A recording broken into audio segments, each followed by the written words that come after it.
Yo. Let me make sure real quick we set up. Let me make sure we are set up. Boom, boom. All right, yes, we are good to go. We are good to go. Shout out to everybody in the chat. Welcome to the latest installment of Coffee and Convo.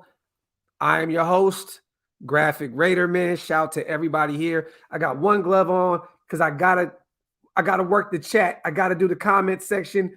I can't do it with my gloves on. It is freezing out here right now, you guys. I'm literally like, bruh, it feels like I'm in the middle of a snowstorm right now. But we here, man. There's a lot to talk about. Shout out to everybody pulling up. We're going to talk about this whole Derek Carr, David Carr situation, which I find it hilarious, to be honest. We're going to talk about Solomon Thomas and the AB situation. We're definitely going to touch on Denver, their new hire. For those who don't know, they went and got Nathaniel Hackett, offensive coordinator from the Green Bay Packers. So everybody's in the nation is tripping out right now. Like, is A-Rod going to Denver? Let me tell you guys this.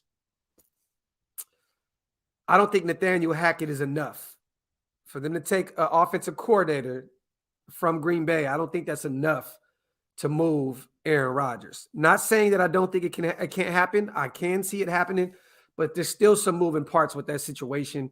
They need to work on that O-line. Their defense is good. They just got their head coach, like we said, Nathaniel Hackett. But yeah, man, look, they got the receivers, they got the running backs, but there's still some moving parts here, you guys. Big Ben did retire today, so there's an opening at quarterback with Pittsburgh. And let's be honest, Pittsburgh is a well-oiled machine. I would definitely, if I'm a head coach, if I'm an Aaron Rodgers, I'm definitely going to pick a Pittsburgh over Denver. That's just me. You already got that defense already set up over there. It's stout. You got some receivers. You got a great running back. You just got to build that O-line up through the draft and free agency. But the Bears went and got Eberflus, defensive coordinator from the Colts. I'm kind of like, for what? To be honest, I think Chicago, they always do this. They always try to go and get the defensive-minded guy. You just went and got your rookie quarterback with Justin Fields. You need an offensive mind, man. Unless they can go get a great offensive coordinator, which I don't really see one out there like that. Maybe they can grab the Niners OC, but he's looking at a head coaching job potentially. The Bears are just doing Bear things. I thought that they would have went and got an offensive mind. You got a young quarterback, bring somebody in that can actually help mold that guy. Eberflus doesn't know shit about offense. But that ain't got nothing to do with me, because at the end of the day, I'm a Raider, and we got a lot to talk about with our team. I got this other glove in my hand just warming this shit up. It's freezing. But yeah. So for those who didn't see, I'm gonna do this real quick with Solomon Thomas. Shout out to Solly. For those who don't know, Antonio Brown has been going on this world tour, basically talking to anybody that's going to listen to him about the whole Tampa Bay situation, the Arian situation, still telling the world that Tom Brady's his guy, blah, blah, blah. He said that Tampa Bay offered him $200,000, I believe, to go to a mental health facility, right? Basically, AB kind of made fun of it. To be honest, he basically said, he called it a crazy house. He's like, you guys aren't going to send me to a crazy house, right? For those who don't know, man, a mental health facility is totally different from going to something like that. And I don't even want to call it a crazy house or a loony bin. A mental health facility is totally different. It's just a place that's going to help you mentally get on your feet. You know what I'm saying? And get you mentally prepared for the world. Antonio Brown's been going through a lot. I think it's, CTE, to be honest. I think a lot of us do. That hit that he took a few years back from Perfect probably set the tone with that. But shout out to Solomon Thomas. Took to Instagram, went in the stories and said, your lawyer is worried about a disservice to those who struggle from mental health. while his client is calling a mental health institution a crazy house. Please do not disrespect those who are trying to get better. Be better. Shout to Solomon Thomas. I definitely love that. As someone else that deals with mental health, PTSD, depression, anxiety, for Solomon Thomas to step up, you know what I mean, and raise some awareness on that, and kind of a teaching moment for Antonio Brown. It's a blessing. I love to see Solomon Thomas stepping up, you know what I mean, and doing what he's doing. It's only a matter of time before Antonio Brown replies with some dumb shit. I'm gonna be honest. I guarantee it's gonna happen at some point.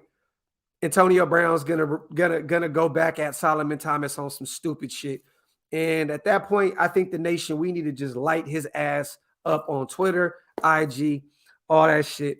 But shout out to Solomon Thomas. AB still doing AB shit.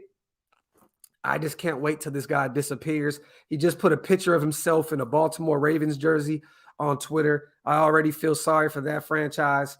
Lamar Jackson is actually kind of going to bat to bring him over there. I don't know why you would want that kind of distraction on your team. He already has his cousin over there with Hollywood Brown.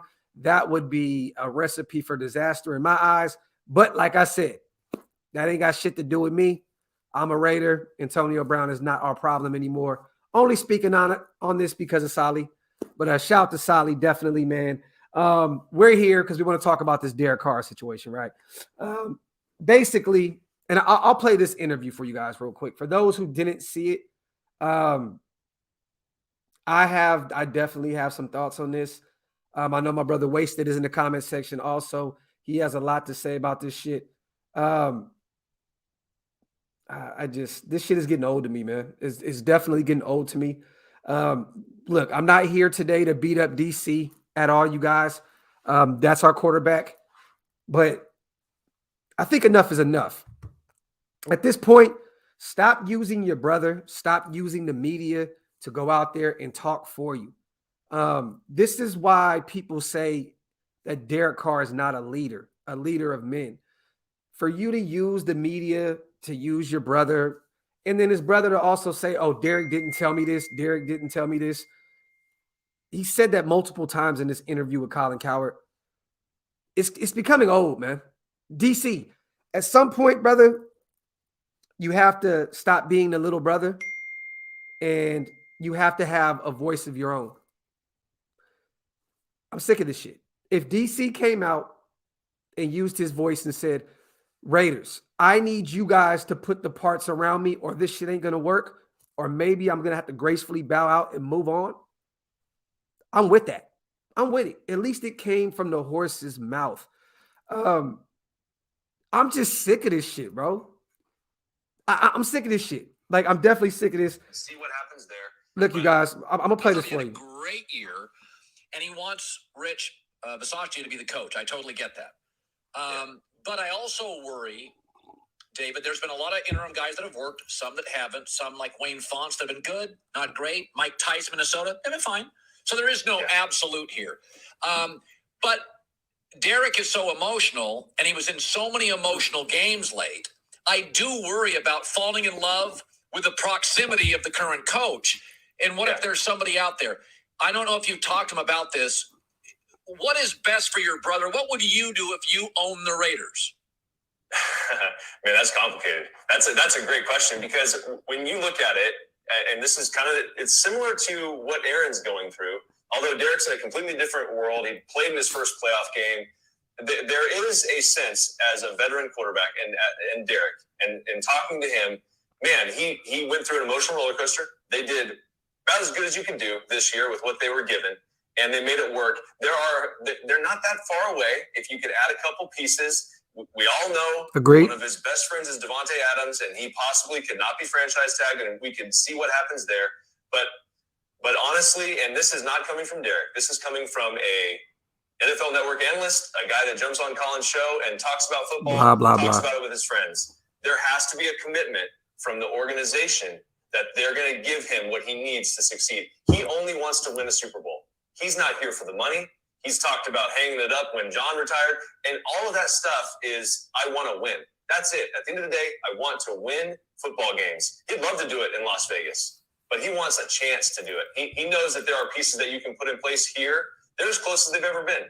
They're right on the cusp. They got in the playoffs. They played against a team that's in the AFC Championship in their stadium, battled down to the wire. They're right there. They need some pieces. They need to see from the Raiders that there's commitment there. We talk about it a lot with the Raiders. We talk about commitment to excellence. Al Davis preached it. That needs to happen because I can't guarantee that Derek is going to want to sign up for that. If it's going to be the same thing that he's done over the last 7 or 8 years, I can't guarantee that knowing my brother. Now, he hasn't said anything to me. I just have conversations openly, talk candidly about it, about their situation, about who they can bring in. And it's not that I see him at a point where he doesn't believe that they'll do it.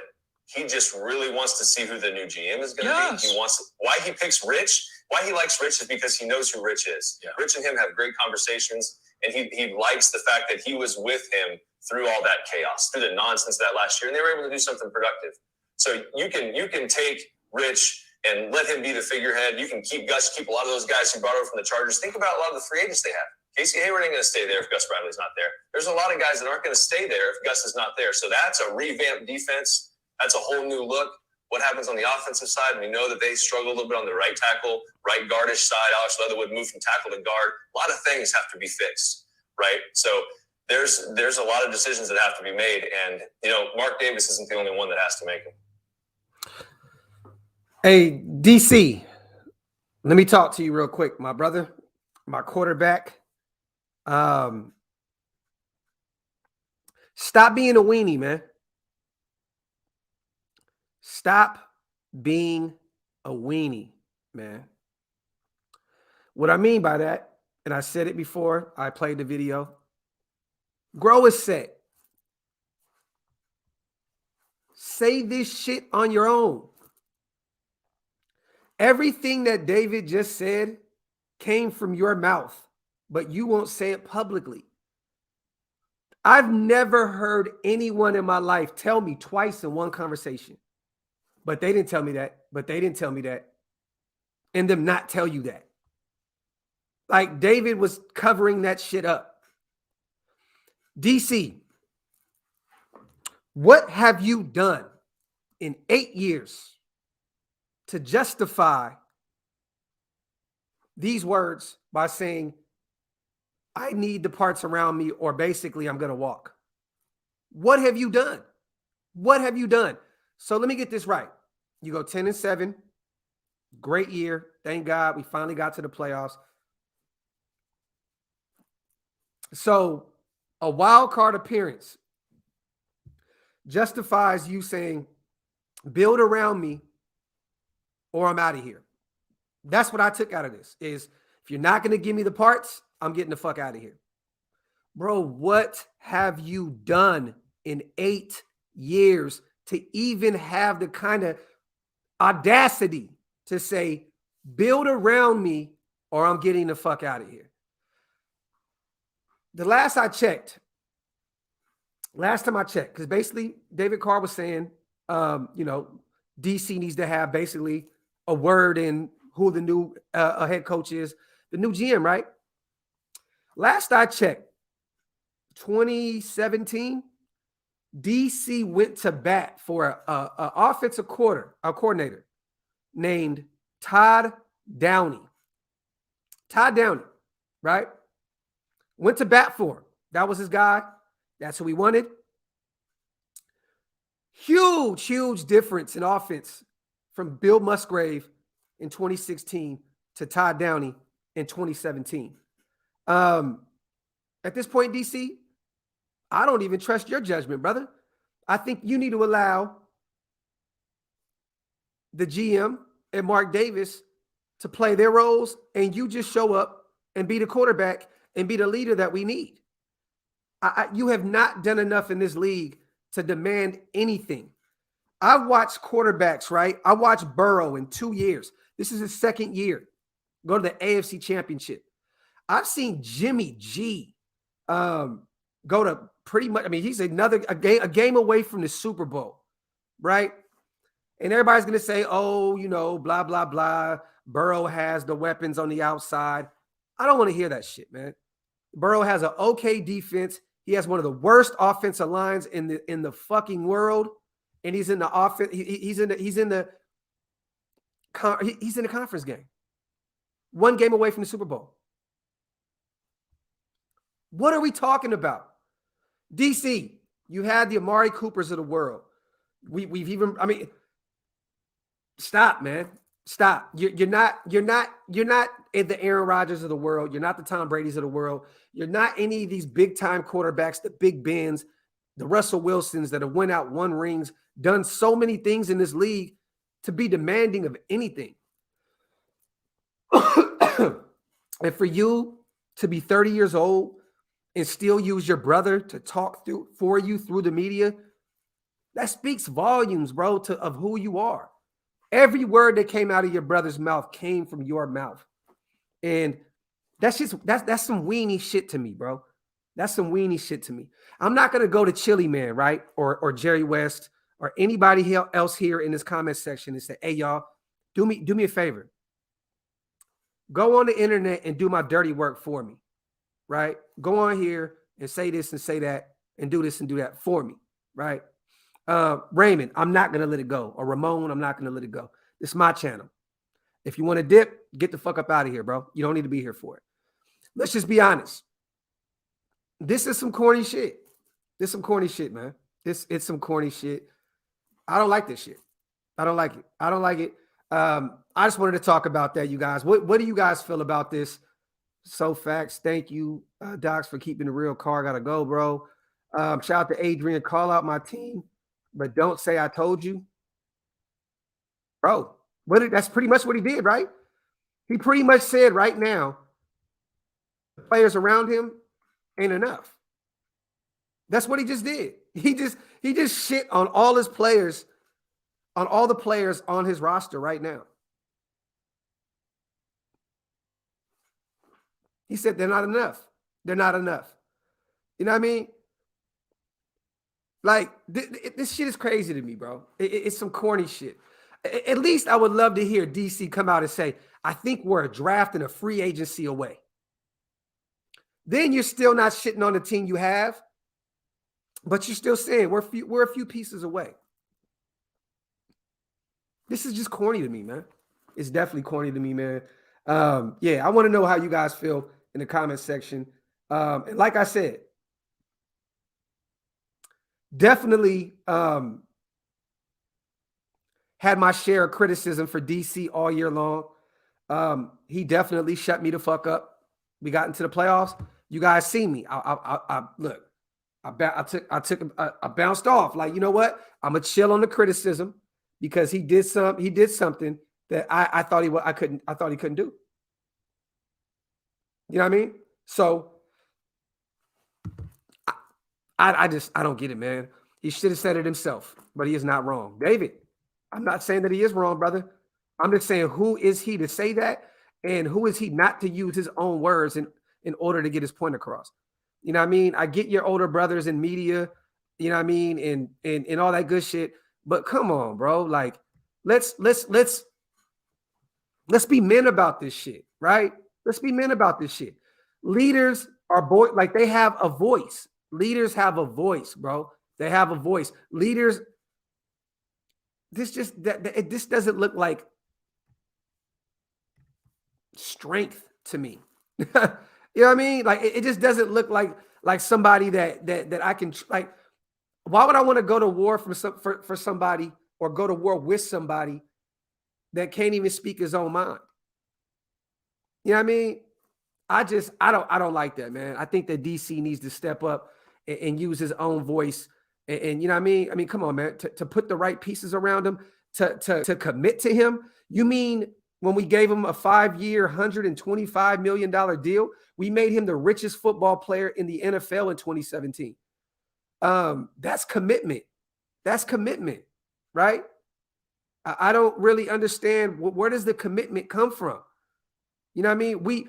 We've kept you around when any other team would have allowed you to walk. Any other NFL team would have got rid of DC by this point. The Raiders said, we're going to stick with him. That's our guy. What do you mean by commitment? We're definitely committed to you. Wasted. Check your DM, brother. What? How are we not committed to you? I don't get it. I really don't understand it. Shout out to you, Bobby. I appreciate you, brother. Also, man, shout to Sean. He's right though. He's been there 8 years, and Raiders have never put a really good team around him.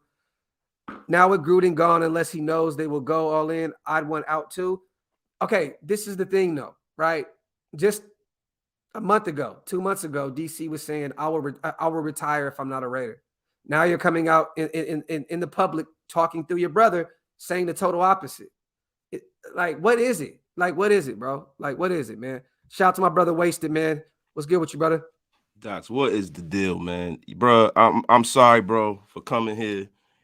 Bro, I got to speak on this, bro. This is exactly why Derek Carr is not respected around the National Football League. This is exactly why he can't get people to come here to play with him. And this is exactly the problem with the Raiders organization, because he's afraid to be the fucking bad guy. He is afraid to be the bad guy. He's making his brother be the bad guy for him so he can have plausible deniability, right? And then he's not taking any of the blame. Like, bro, you act like they haven't built around you for the last 5 years. Every offseason, they're putting players around Derek. They're overpaying. They're overpaying people. They're keeping guys that they should have got rid of, like Donald Penn. Yep. When Donald Penn was and I love Donald Penn, but at the end of his career, they probably should have gotten rid of him. You know, so like, I don't want to hear this shit. And hey, bro, I didn't hear Carson Wentz complain about his receiving core. I didn't hear anyone in New Orleans complain about that non-existent receiver room. You know what I mean? Like, at the end of the day, I know New Orleans would have killed, Indianapolis would have killed for Hunter Renfrow and a Darren Waller. You know what I mean? Like, come on, bro. Like I don't get this. Bro, this is crazy shit though, right? You got probably the third or fourth best wide receiver, tight end in the league at tight end with you. Yeah. You had a pretty damn good backup.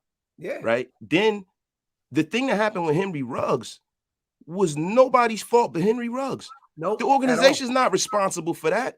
Yep. Didn't I see people in the chat, oh, you should have went and got Odell. Odell was a free agent. Odell freely chose to go to a better roster, and now he's a game away from the Super Bowl, bro. It wasn't the Raiders' choice. How do you know the Raiders didn't reach out to that man?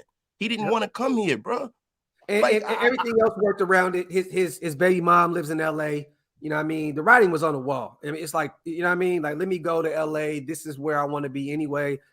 Odell definitely picked where he was going. There's no way that Mayock was not behind the scenes, at least reaching out to OBJ. There's no way. You don't pick Deshaun Jackson over OBJ, bro. I don't care. There's no world that you do that in. So I definitely agree with you on that. But this is the thing, man, is men, right? We can speak amongst, we can be men and talk, but you're going to say what's on your mind. I'm going to say what's on my mind.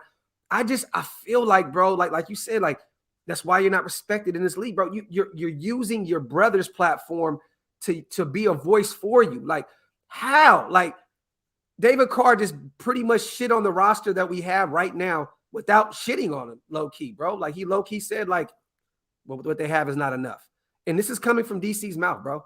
Like I said, I've never heard anybody literally say twice in one conversation, oh, but he didn't tell me this, but he didn't tell me this.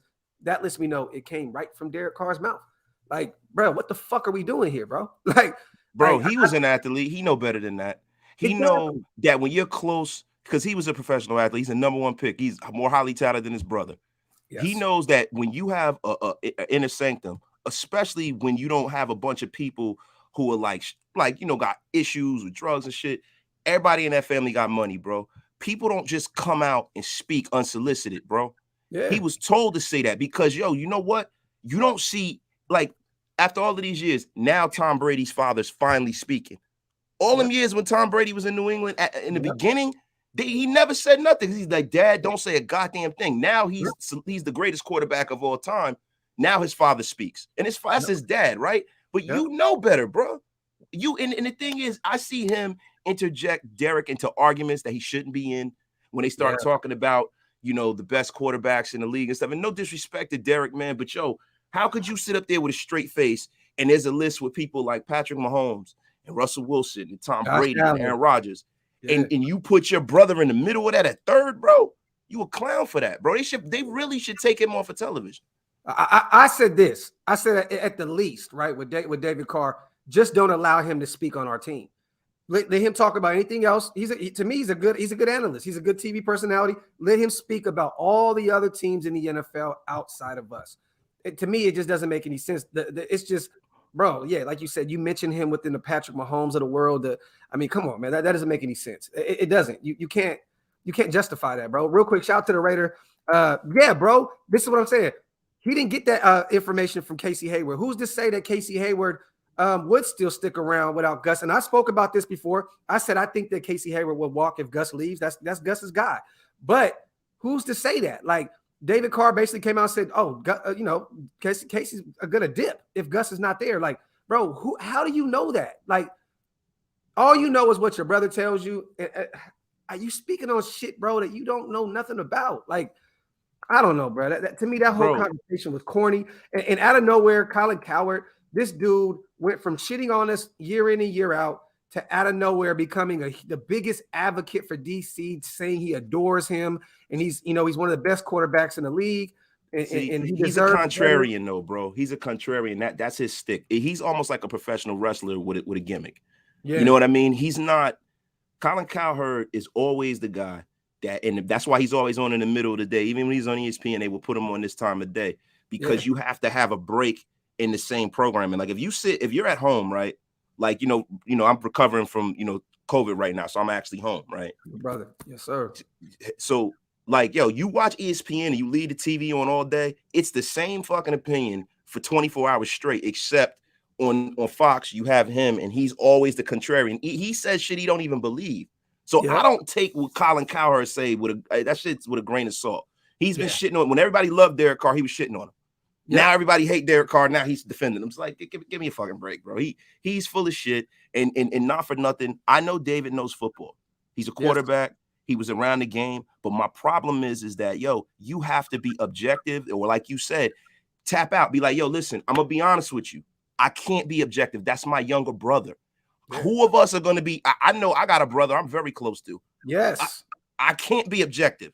Yeah. People say, oh, I'm not going to jump in the fight with my brother fighting. Fuck that. I'm jumping in. That's how it go. You know what I mean? It is what it is, man. But they allow him to do that, bro, because they know that it's going to spark conversations like this, right? So that they allow him to do that because they know people are going to come out and be like, bro, why are they allowing him to do it? It's shock value. At the end of the day, they allow him to do all this shit with his brother because simple and plain.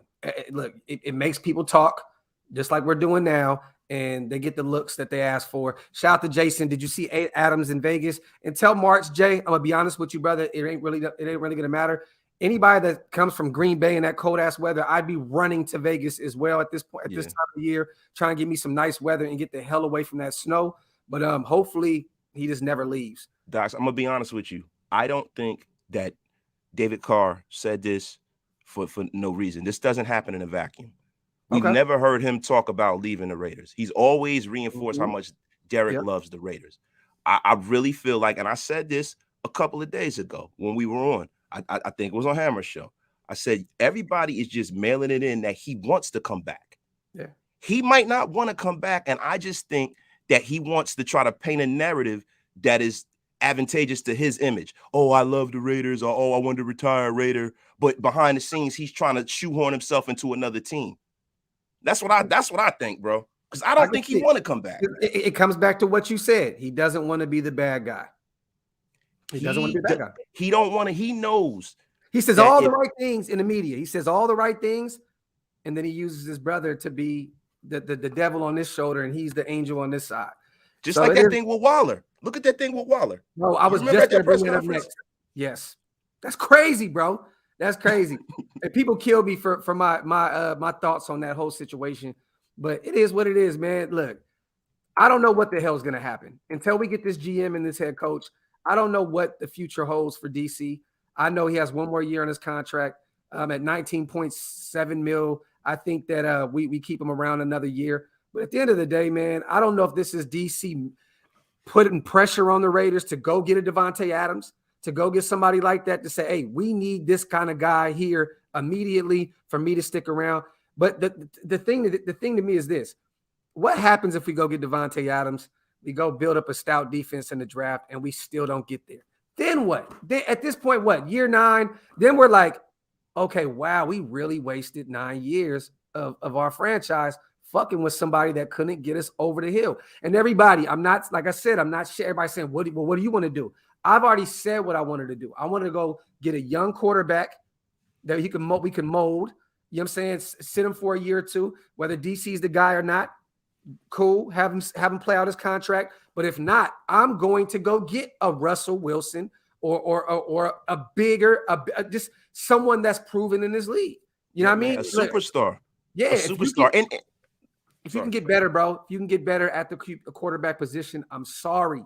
You have to go look out and say, hey, look, I'd rather have an Aaron Rodgers. Everybody, he chokes in the playoffs. I'd rather have somebody that gets to the playoffs every year than somebody that gets celebrated for just 1 year and 8 years. Chokes in the playoffs. Yeah. Please. You know what I mean? So, look, we're only a few pieces away. And it's crazy because, you know, I think this draft and free agency is definitely going to put us in a space where it's like, whoa, like, okay, man, we're rolling. We're on our way. But we have to stop and really think, like, the quarterback position. Is this one of the positions that's hampering us? Like, is this one of the spots that's actually hampering us, that's holding us back? Because we played our best football at the end of the year, and DC was having some of the worst games of the season. Bro, I believe it is. I believe it is holding the Raiders back. So in a perfect world, what do we do? And wasted, like I said, wasted the GM. What do we do? Like, do we reach out to Seattle and say, we'll send you a first in DC? What's up? Well, or you know what I mean? Or do you just say, fuck it, reach out to Indianapolis and say, give us the first in Carson Wentz, and Wentz will be our bridge quarterback for a year. We go draft one. I'd rather keep Marcus Mariota than bring Carson Wentz in with his big contract. But just throwing shit in the air. This is what I would do. I'm gonna be honest with you, because what we're not thinking about is that we have a new regime coming in, and we don't have the kind of owner that's gonna go against what he's told. Yeah. Very rarely, unless it's not financially responsible. Right. So if Ed Dodds come in, what if Ed Dodds and Jim Harbaugh come in and they're like, you know what? Well, my offense, I need somebody more mobile. Yeah. I want Marcus Mariota, and we're going to draft somebody, and we don't need Derek Carr. We don't think we can win with Derek Carr. Then what? You know what I'm saying? Like for me, but he might be setting himself up for that though, bro. Like he DC may know that the writing is on the wall, that a new head coach is going to come in, and he may not be his guy. Look. There's a difference between DC and Jim Harbaugh. Jim Harbaugh is a winner in the NFL. Derek Carr has not been proven to be a winner in the NFL. It's just, and we're going by numbers, you guys. I'm not going by saying that Derek Carr is not a good quarterback. I'm going by facts and not speaking with just my heart as a Raider fan. Like, Jim Harbaugh is a proven winner. DC is not. What if Harbaugh comes in and says, I want a proven winner? Hey, Mark, you want me there? You want Dodds there? You want to bring Vic in? Go get me Russell Wilson. Go get me Aaron Rodgers. I want a proven winner, and then I can go get a Pickett or a Malik Willis or a Ritter in the draft and groom him like I did with Colin Kaepernick, which we talked about a million times, under Alex Smith, and move and do it that way. You know what I'm saying? Because in a perfect world, right? Aaron Rodgers knows he only has a year or two left. So in a perfect world, A-Rod would understand. Okay, look, this year, you go get A-Rod, and he says, okay, I understand why you guys are going to get a quarterback in the draft. This isn't the Jordan Love situation. This is even later in his career. This is him saying, you know what? It's smart. Jim is covering his tracks. Go get somebody that can mold under one of the greatest quarterbacks we've ever seen, and boom, we can go from there. Miguel, your mom's stupid. See, I don't think, I'm be honest with you, I don't think that our roster is good enough to bring in one player and it transforms the organization. Like when you look from 1 to 11 on both sides of the field, there's so many teams with so much talent. Like for me, I really feel like as a fan base, like we were saying the other day, we have to watch more football. And we got to see that we got some guys on our roster right now that are playing right now that wouldn't even fucking start anywhere else in the league, man. And I really believe this. I'm not saying the whole roster is trash. I just feel like, Max Crosby, you got to keep him, right? Definitely. Hunter Renfrow, got to keep him. Yeah. Darren Waller, if you can, and his head is screwed on straight, you got to keep him. But Yes. after that, it gets real fucking iffy after that. And Colton Miller as well. But Mhm. after that, it gets real fucking iffy, man. You It got does. guys like everybody's like, oh, Casey Hayward. Casey Hayward is old. Casey Hayward can't play in another scheme. So if you bring another person in here, he can walk too. That's where I'm at with it, bro. Like, yo, look, I've been a Raider fan, bro, since the 80s, man. So the first Super Bowl I remember is the Raiders beating the Redskins. 83, 84. That's how old I am. You know what I mean? That's the first. I was a little kid, but that was the first one I remember, yo. I was 5 days old, bro. Okay, so I'm a little older than you, but yo, I that's the first Super Bowl I remember, and my father is from Oakland. You know what I'm saying? So I'm a Raider fan, bro. I've been my whole life, and it's like, yo, I am fucking tired of our fan base and us having tunnel vision and not thinking that, yo, man, this isn't working. We need to do a paradigm shift, like the 49ers have done, like other teams have done. You can't get so locked in on one fucking guy that you can't see the forest from the trees. Maybe it's time to be bad for a year and next year it's a great quarterback draft. You build the interior defense, you build the offensive line, and get a skill position player. Now you off to the races. Wasted. I got killed for that same sentiment. I said 5-6 weeks ago or prior to us going on that 4-game win streak, I said it's time to let DC walk. If we got to bite the bullet and be bad for a year or two, I'd rather do that knowing that, at least we're moving in a direction. Like we have a goal set, right? We're gonna rebuild this thing and figure it out. But now that you get a wild card spot, everybody's like, hold on, man. You know what I mean? We played the Cincinnati Bengals great. It came down to the wire. We were that close. I think we have to stop thinking like that. Like we have to say, in a nutshell, the next 10 years of this team. How are we going to look in the next 10 years? Right? Facts. That's it. How are we going to look in the next 10 years? Because great teams, don't get me wrong, I can die happy being able to watch my team win one Super Bowl. But I would die even more happier if I can watch us fight for a Super Bowl every year. Right? Yes. So at the end of the day, yes, we've been so mad and so upset for 38 years because we haven't won shit. But at the end of the day, it's like, great teams do this. Seattle did it on their run. Draft well, you win with all these guys on rookie contracts. Just like that. Yeah, New England did the same thing year in and year out.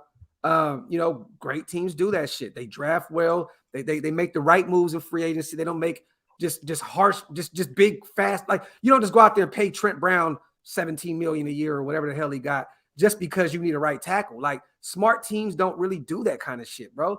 We just kind of say, fuck it. Let's just try to fix everything right now. And that's not how shit works. It's not how shit works. Bro, if you look at the way Kansas City's maturation was to building a juggernaut, look at what happened. You had Andy Reid come there. So now the culture is established now. That makes you automatically better because Andy Reid, like people say coaches and players, the guys were saying that, guys don't play for coaches. Yeah. They play for the money and they play for their families. But the position that they're put in and the scheme and the culture is what wins. That's what wins out. People can't say coaching is not important. It is very important, bro. It's a reason why it's the same fucking guys or their family trees in the Super Bowls for fucking 60, 70 years. Mm-hmm. It's a reason for that, bro, because you got to know how to win. The NFL is a very, very hard. It's the hardest league to win it, but it can be easy if you got somebody like a Jim Harbaugh that knows what he's doing. If you have a great personnel guy, if you're hitting on your high round draft picks, your high value picks, because you know what? It's good to get late round steals like we've gotten in the last few years, but it makes you look perception wise to the outside world that y'all don't know what y'all doing and y'all got lucky. But when you take somebody high and they hit, it makes you look so much better to free agents and players that'll come in and play for the team. They can believe in what's going on. You can turn this team around based off of some of the young guys that they have within 2 or 3 years. So I'm willing to take a 7-9 year or 6-10 year. 2 years ago, Cincinnati won like 2 games. And now they're set up for the next 10 years with Burrow, with Jamar Chase, with Boyd, with Higgins. They have all these guys, bro. Like that quick. We seen Miami have one of the worst teams ever. And then the following year, damn, Stu calling me right now. Hold on real quick. My apologies. Good, bro. But I'm just like, bro, like We've seen a lot of these teams turn it around quick. The Niners were 2-14 or some shit. And then they came back and went to the Super Bowl the following year. Like, why can that, like, I feel like sometimes we just kind of make these rash decisions and we don't look at these teams that have done this and follow their blueprint. Just say, you know what? Let's go get a great GM, a great coaching staff. The Niners aren't great because of their talent that they have. Yes, Debo is great. Yes, they have some moving pieces around that defensive line, but they're great because of their coaching staff. They have a great defensive coordinator, a great offensive mind with Shanahan. They have a great GM. Like, they have the right pieces. They have the right pieces up here. And that's why they're great. They're so great, and they're going to move around and be in the playoff in the hunt at least every year. We need to do the same thing. And I think right now we're actually moving towards that. Like, we haven't made a rush. We're not rushing out. Usually Davis would have just went and got somebody quick as fuck and say he's the next guy, right? I love that he sat around. He's doing his due diligence. Ed Dobbs, for those who don't know, they said he had a great interview last night, 4.5 hour long interview. He actually reached out to Stu last night. Oh, wow. Yeah, Stu texted him and he said, you know what? Let me see if Stu wants to come on with us real quick. Said, hey, man, you know, Stu was like, I'm proud of you. Laze Blythe said, hey, yo, Stu, hey, you want to come on with me and Waste It real quick? What's up? Where, are you at the house? Yeah. Come on live real quick. Yeah, I'm doing one right now. I'm gonna send it to IG right now. Damn, that was man. I didn't even know you had so many superstars in the chat, man. You got Chicken Hawk, you got Mac 10 from West Side Connection in the chat right now. Hey, I want to get Stu out here too, because I want his opinion on this. I want to see how he feels about Derek, basically, you know, using his brother to speak for him through media, through the public. You know, and I knew this conversation was going to have the chat going crazy. Some people were, fuck you, Graphk, fuck you, Wasted. You guys are some haters and blah, blah, blah. This is what's going to happen, right? Anytime you mention this Derek Carr fucking conundrum, this is what happens. This is what happens. And I knew it, right? Right when I made the thumbnail, I said, you know what? But I had a bunch of people reaching out to me saying, Graphk, we would love to have your take on this. And I wasn't even going to speak on it because I knew already how I felt. I'm like, here we go again with this shit, bro. Like, I'm sick of this shit. Like, I'm sick of it, bro. Like you're talking like somebody who's done something. Like, it's just it's crazy to me, bro. Like, you're actually talking, you know, basically build this shit around me the right way or I'm out. Like, bro, who the fuck are you? Like, bro, he's super sensitive too. He tries to act like he's not. He's super sensitive. No, he is, because bro. You see, he kept doing those jabs at Rich Gannon after every game we won that 4-game win streak. He kept saying the same thing. You know, all they say is if you win, that's all that matters. And he just laugh and kind of smirk. Like, he knew what he was doing. He was taking those jabs at Rich Gannon because Rich Gannon said on Twitter, I don't care about stats. If you're not winning the game, it doesn't matter. So he kept taking those slight jabs at Rich Gannon. So basically, you know what I mean? And mind you, we won 4 games in a row. So DC had the right to defend himself, but it was the way he did it. You know what I mean? It's just like, come on, bro. Like, come on, bro. Like, just come out and say, hey, Rich, you know what I mean? Like, hey, bro, like, you're right. You're definitely right, bro. Like, it don't matter about stats. So guess what? We winning games now. So what can you say? Like, that's what I want. I want somebody that's going to be like, look. Somebody got that dog in him. He don't have that dog in him, bro. And I get sick of this whole, this patchwork kind of shit that we've been doing ever since Al was alive. Yeah. We're not a few fucking free agents that are on a scrap heap away from winning, man. Yeah, we're not, you know, like what you have to do sometimes. And if anybody's ever built things or fixed things or done things like that, it gets to a point where you got to take a wrecking ball and knock shit down to the foundation, and you have to build it properly. Yeah, that the whole structure of this organ, that's what I love about what I'm seeing from Mark Davis. Yep. He is building the structure and the foundation of the organization properly. He's not going to go get the fix-it man and John Gruden. He's not going to go get fucking, you know, the guy that Ron Wolf and John Madden told him to hire just because they told him to get Reggie McKenzie. Yeah. No, I'm getting the guy that I feel like gives me the best information. I have consultants around me. I have former players who are bright around me. And that decision lies with me, because you know what? This is the problem with when we talk about moving to Las Vegas. What happened was they gut the fan base like that. You have diehards, like I've been out there, you've been out there, like we're diehards, right? But a lot of people financially They can't afford to go to these games out there in Vegas, bro. And Vegas is a very transient town. It's a town where, the haves have it and the have-nots don't even get invited. And people fly into these games. And some of the games that I saw in the game I was at, it looked like an NFL Europe game. You had motherfuckers there. I was at the Miami game. You had motherfuckers there with Chief jerseys and shit on, bro. It's like, it's the Raider Dolphin game. Why the fuck y'all got Chief Rams jerseys? City or some shit, bro. Like, what the fuck going on, bro? Like, what the fuck is going on here, bro? So it's no real home field advantage anymore. And the only way you're gonna get a home field advantage with a town where you can buy hookers and weed is to fucking win. It's like being in Los Angeles. If you don't win in Los Angeles, bro, I've been screaming that, bro. If you don't win in LA, it's 70 degrees. You from Sacramento, you know how it is. You go outside. People be killing me, bro, when I say you go to Vegas to win. Nobody goes to Vegas to lose. You know what I mean? And this is why I'm happy, because in the past few years, right, we know how this free agency would have went, right? We would have went out there and said, okay, we're going to go get Emmanuel Sanders, a guy that's at the end of his career. He's going to be wide receiver 1 or wide receiver 2.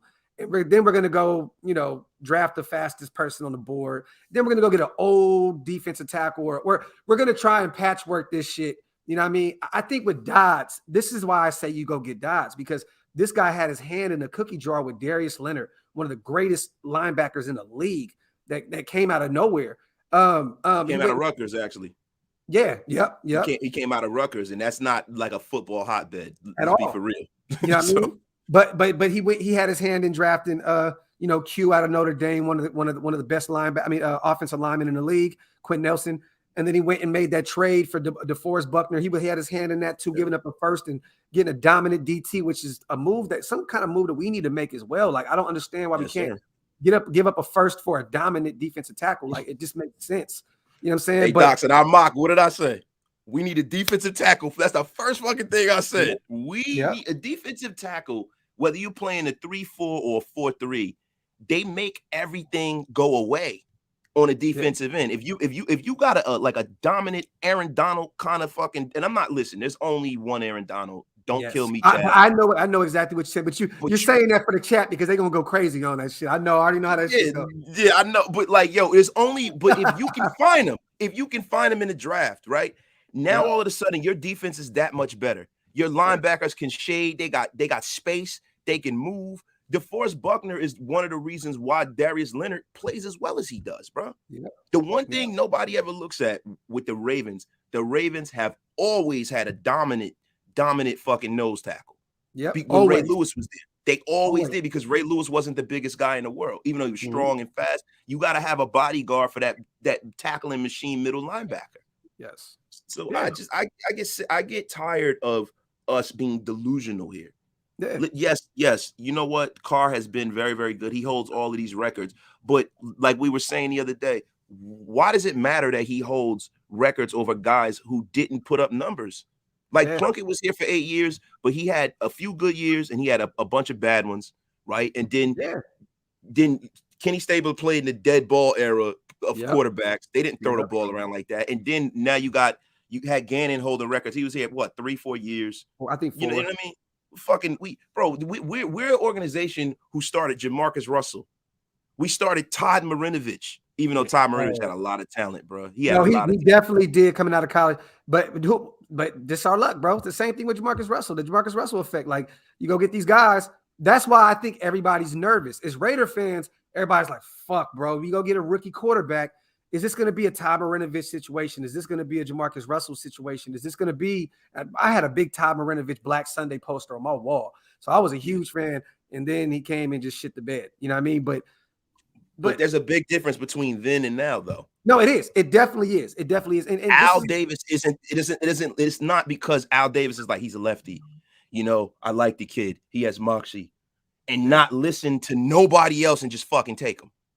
That's the difference now. That is the difference. That's the reason why Reggie McKenzie was able to draft Derek Carr, and he was able to identify him in the second round and get him, because you have people who are looking at this guy and they're like, listen, we need a young quarterback on the roster. This guy has the tools. We're going to bring him in. And they hit. So have the faith that a guy like Dodds would. This is why I want Dodds, because real quick, shout out to Scout. Shout out to my brother Alvaro as well. He sent me something on IG. Let me read this quote from Ed Dodds. This is why I want a guy like Ed Dodds. He said, "We ain't done shit yet," the Colts assistant general manager told them. "We won a fucking wild card game. You don't get trophies for an AFC wild card game, and Dodds didn't come to Indianapolis to win wild card games. But 2 years in, anyone can see the rebuild was working. The Colts had flipped 4-12 into 10-6, won a playoff game, and had a roster stocked with young talent. The pundits couldn't help but praise the Colts were coming soon. But Dodds didn't want to hear it and didn't want his scouts thinking it. If there's anything that scares the hell out of him, it's complacency. He fears it, fights it. To him, it's just like feels like it needed to be said then and there, the night before they went to work at the Senior Bowl in late January, the unofficial kickoff to an exhausted 3-month stretch that would be ready that would ready the entire personnel department for that spring's draft. So he lit into them. I want somebody like that, bro. Somebody that's like, bro, that's gonna speak up and say, bro, why are y'all happy? Like, we haven't done a motherfucking thing, bro. Like, you know what I mean? That to me is the Raider way. That's the Raider way. Like, that's the Raider mentality. And I think we got away from that for so many years, bro. We adopted this loser mentality. And then we got DC and adopted a mediocrity mindset, right? Where, okay, we're cool with just fighting for a wild card, or we're cool with fighting for this. We deserve greatness, bro. People tend to forget about what the fuck Al put this shit in play for. Right? The years past, like, we are a team, and I hate to sound cliche, that is known for commitment to excellence. When the fuck are we going to get back to that? I'm listening to David Carr talk about commitment to excellence, commit to DC. Bro, what the fuck do you know about excellence? Like, bro, like, don't get me wrong. You had a terrible situation in Houston where they put probably the worst O-line I've ever seen in my life around you. But what, like, bro, like, we can't even use DC in the same category as excellence because he hasn't done shit. So for anybody to be in the media crying about we need this and we need that, bro, you have not done anything in this league to even be like, why to speak freely like that, especially through your brother. Like, and it's like, yo, my thing is that, yo, he's getting hit, he's throwing a football, it's his life, it's his body, it's his brain. Yeah. Own that shit, bro. Own like, it. Say what you mean and mean what you say. Yeah. Own it. So if Derek would have came out and said XYZ, I would fucking have all the respect. I would disagree with him. I'll be like, well, then, yo, you beat your feet, motherfucker. But I'd have more respect for him as a man. Oh. Like, these are the traits that people don't realize. Yo, bro, man. he did the same shit with Darren Waller. So, passive-aggressive pussy shit. Bro, when I dropped that video and everybody was like, oh, here go Graphk creating some shit. No, bro, I heard some things behind the scenes. Me and Scout had talked. We knew what was going on about them potentially behind the scenes having they're at odds. And what does David Carr do? In which I know DC probably went to him with it and said, hey, man, you know, throw something in there, you know what I mean, for the world to think that we're good, like, or we are good. Like, remember when he said, he was like, so outside of Derek Carr, you know what I mean? Who's your favorite quarterback in the league? Or whatever the fuck David Carr did in that interview with Waller. It was some cornball shit. That's like, weak, bro. That's weak. On, bro. Like, why are you guys doing this weird shit? Why doesn't Derek Carr go grab Waller, go do a presser and say, this is my guy? What the fuck are y'all talking about?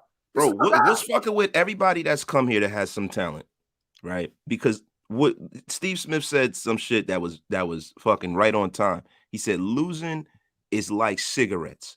You know when somebody that smokes comes into your house and you know that they smoke, you could smell it on them. He was like, yo, people who are used to losing, when they come to your organization, you smell the losing on them. Like when you get down there, like, oh, here we go again. Like, nah, motherfucker, what you talking about? It's tough. Yo, now it's time to fight now. The fuck you mean, here we go again? Yeah. I believe that Derek has that funk on him. And I also believe that when people see Derek Carr, they see the numbers, they see like the highlight films, and they come here and they're like, I want to play with Derek Carr, right? Now, Antonio Brown is a bad example because I think from the word jump, he just really wanted to play with Brady and he fucked the Raiders over. But, right? but I'm gonna be honest too. I think that Brown played his whole career with Ben Roethlisberger, and you can beat me up in the comment section all y'all want. I think he got to camp and was like, "Oh, this ain't what I thought it was gonna be." Yeah, he's like, "Yo, this ain't it. This ain't it." So he worked his way out, got the fuck out of there, and went and won a championship with Tom Brady. I get it. I mean, don't get me wrong. We're Raiders. So at the end of the day, fuck Antonio Brown and the way he worked this. But I get it. He came in and was like, Yeah. oh, whoa, Because he hold on. know what it looked like, right? Yeah, He knows what it looks like. And then you get a guy like an Amari Cooper. For years, bro, Derek would throw to him and shit. And look, I know we don't like Amari Cooper, right? Mm-hmm. But as soon as he got to Dallas, he was fucking ecstatic. Yeah. Why? And I don't think Dak Prescott is better than Derek, but I think a lot of this shit is bad.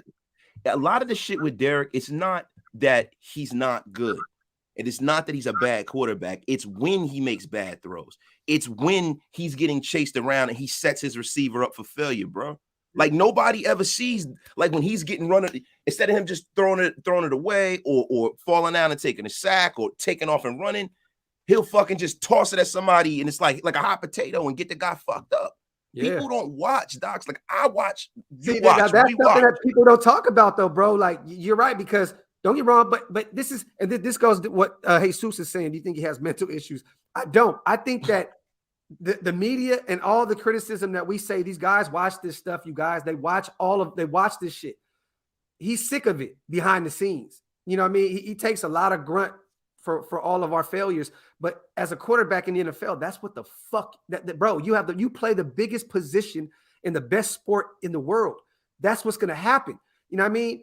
But I don't think he has mental issues. I just think that he's at a point now where. Yo, somebody said we are trash fans. That's cool. Hey, I'll be that. I just feel like this, man. I'll be right in the garbage in my opinion. Yeah. Straight up. I think at this point now, I think DC touched a little tiny bit of success. Right? But any great quarterback, I mean, look, bro, I'm sorry. Aaron Rodgers, Russell Wilson, these guys are not going to be beating the table for Richie B to come back as their head coach. They know that they know you're not going to win a Super Bowl like that. Any real great quarterback in this world is not in this league is not going to say Richie B's the guy. Bring him back. Bring him back. In which maybe DC is doing this again as trying to be the good guy, but behind the scenes he's like, nah, this ain't going to work. You know what I mean? So you just never know what this dude. You just don't know what the fuck. Man. Like what? Who is Derek Carr? Like who is he? Like I know who he is on the field. Yeah, he's a phony. Like, I can see the phoniness from Derek Carr. Like it's this whole narrative that he's great. He's you know little baby Jesus and all of this nonsense. Look, man, he is trying to bring Richie B back because Richie B let him have control of the team, and he knew that John Gruden, when he was there, would never allow him to be the alpha. John Gruden has always got to be the alpha as far as a coach. He's going to use his position. Not that he's respected in that way either, right? But Derek, I love John. No, you don't. Yeah. No, the fuck you don't, bro. Like, give me a break. You don't love the John. You didn't love John Gruden, bro. None of them players love John Gruden. But you know what? If they're winning, who the fuck cares, bro? Yeah. Nobody's blaming Derek Carr. But what I'm saying is that what he puts out on the field is not good enough for us to win a Super Bowl. It's just not. I find it funny, bro. They all Gruden's guys that he had on that staff in Tampa Bay, the Sean McVays of the world that's winning. Nathaniel Hackett that just got the job with Denver, one of his old OCs, or he worked with him in Tampa Bay, winning. He won in Green Bay. All these other guys around Gruden are winning in today's league. And then Gruden brings in a guy like Greg Olsen because he wanted a puppet. You know what I mean? Like all these other guys that used to work with him are adapted to the new age football. It's just funny to watch those guys still win. But yeah, but a part of that is the fact that I think that Gruden is a necessary evil, right? So he taught them that old school way how to grind as a coach. Yeah. And then, Kyle Shanahan being Mike Shanahan's kid. Yeah. And then going to different places and then working with his father and shit. And see, like when we always point to these guys, like, he was under Gruden's thumb at one time, but they also kind of got that knowledge from being under Kyle Shanahan, being under Mike Shanahan. So I think too much is made of those guys being on his staff because they were so fucking young. They were like 22, 20. They were getting coffee. Yeah, like, you know what I mean? They definitely were. They were quality control coaches and shit like that. Like, yeah, no, you're right, bro. And I'm not saying, you guys, that DC should be in his pressers shitting on his head coach. If anything, just shut the fuck up. Just kick back and play and play the just kick back and say, you know what? Let me see what's at this point. DC, right? You're used to this shit, right? Everybody uses this excuse for DC. He's had 6-7 different coaches in 8 years and blah blah blah. Well, shit, you used to it, bro. Like at this point, I mean, bro, like at the end of the day, you want a proven commodity. You want a proven commodity, right?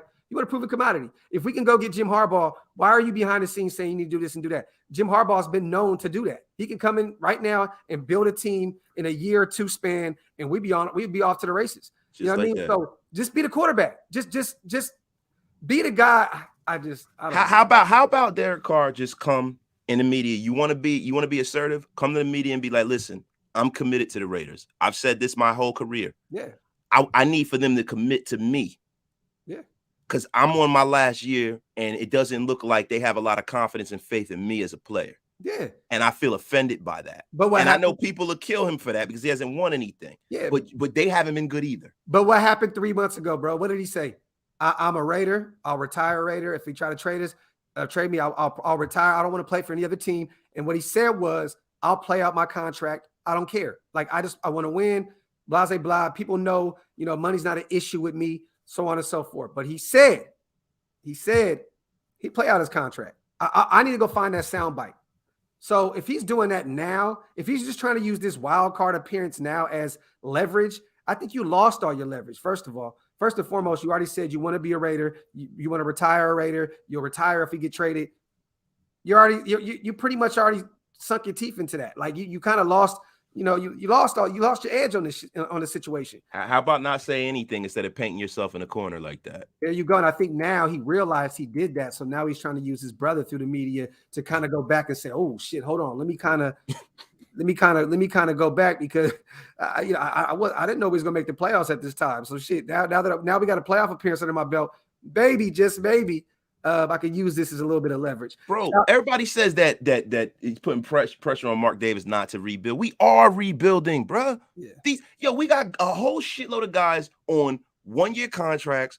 We got guys that are on the other side of the hill. We got guys like Fakeson that shouldn't be starting. Like, bro, guys, I'm career practice squad guy. Guys, this is one of the things, bro, that made me an avid fan and listening to your podcast, bro, because I feel like I'm knowledgeable with this shit. So a lot of times with a lot of guys, I'm like, bro, when you say, what the fuck do y'all expect? This dude is a practice squad player. He's playing out of his mind. Why are y'all talking about this guy like he's supposed to be a fucking difference maker? Yeah, he's supposed to be Jalen Ramsey and shit. Like, yeah, man, it's like, what the fuck? He's playing so far above his ability level. Maybe he might mature into something, but bro, that was one of them. Bro, I'm telling you, bro. No, I appreciate that, bro. Shout real quick. Shout out to Josh. Shout out to everybody with the supers. My apologies, you guys. I'm just putting them on the screen as much as I can because I'm having a debate with my brother, and I love this shit, man. We want to, sometimes it's kind of hard switching the topic and shit when we're in the middle of something. But do you think Carr would ask for a trade if the new GM and head coach decide to do a rebuild? To be honest, if he does, he does. If he don't, he don't. But if you're going to do a complete rebuild, like Wasted said, right? We are in a rebuild. We have a bunch of 1-year guys. We are in the middle of a rebuild. But if we're going to completely break it down, there's no reason to keep Carr around. There's no reason. So I would allow him to move on. To be honest. Hey, I apologize. As I was coming on, I got a phone call from Chuck Pagano just now. So I was talking with him, and he's going to be going on to what's his name show here in about an hour. What's his name? His boy, the punter. Pat McAfee. Pat McAfee. But he told me I was just talking with him, and he said that he feels that who's the coach right now, the interim coach? Richie B. He said Richie B deserves a year. But Stu, this is the problem, man. And I'm not coach. listen. I know you're not saying it. Shout out to Chuck Pagano. He's well respected in the league. Love everything he's done, right? Why do you bring a guy on for a year? Because now you're painting your GM in the corner already. Like this is already not his team then. You know what I mean? You're going to get a GM, and a smart GM is going to bring his guy on, give him a 5-year deal, give him a 5-year deal, let him play through it, or let him coach through it, or get rid of him if it didn't work out. You don't paint your GM in the corner and say, "Hey, look, Mark, bring him in for one more year because of what he did with this team. And I think Chuck's speaking from like an old school, like he earned a year, that type of deal. But if you're looking at it, it doesn't make sense. But he does like Ed. He likes Dobbs. He likes Dobbs a lot. Yeah. And then apparently there's this company in Indianapolis that sends him the analytics on all of like when to go for it on fourth down and when to do this. Because I said, Coach, why in the hell would Tennessee, when it's 6-6, go for 2? What's the difference between going up by 7 and going up by 8? And he's like, it doesn't really make any sense. But he goes, there's so much, like these analytics get behind stuff. So he's actually going to get these reports. And he's going to send me some information because I wanted to know that. Like, why would you go for 2 in that situation? Right? It didn't make any sense. Dude. No sense. The other day, it made no sense, man. None. Because up or 1, or at least you're up, right? Kick the field goal, right? And then, because he also said the analytics tell guys to go for it on fourth down on fucking their 23-yard line like San Diego did. I'm like, what are these guys fucking doing in the first quarter? He goes, dude, he said they're into these numbers, man, and these coaches go off of like what the science says. Stu, let me ask you this real quick. We're having this massive debate, so you're gonna see people in the chat probably screaming. No waste of talent. What's going on, Stu? How are you? Good to see you again, brother. Good to see you too. What do you feel about DC using his brother through the media? Yeah, what's going on with that? I wanted to watch the interview, but I didn't. I just saw the beginning of it. What was David saying?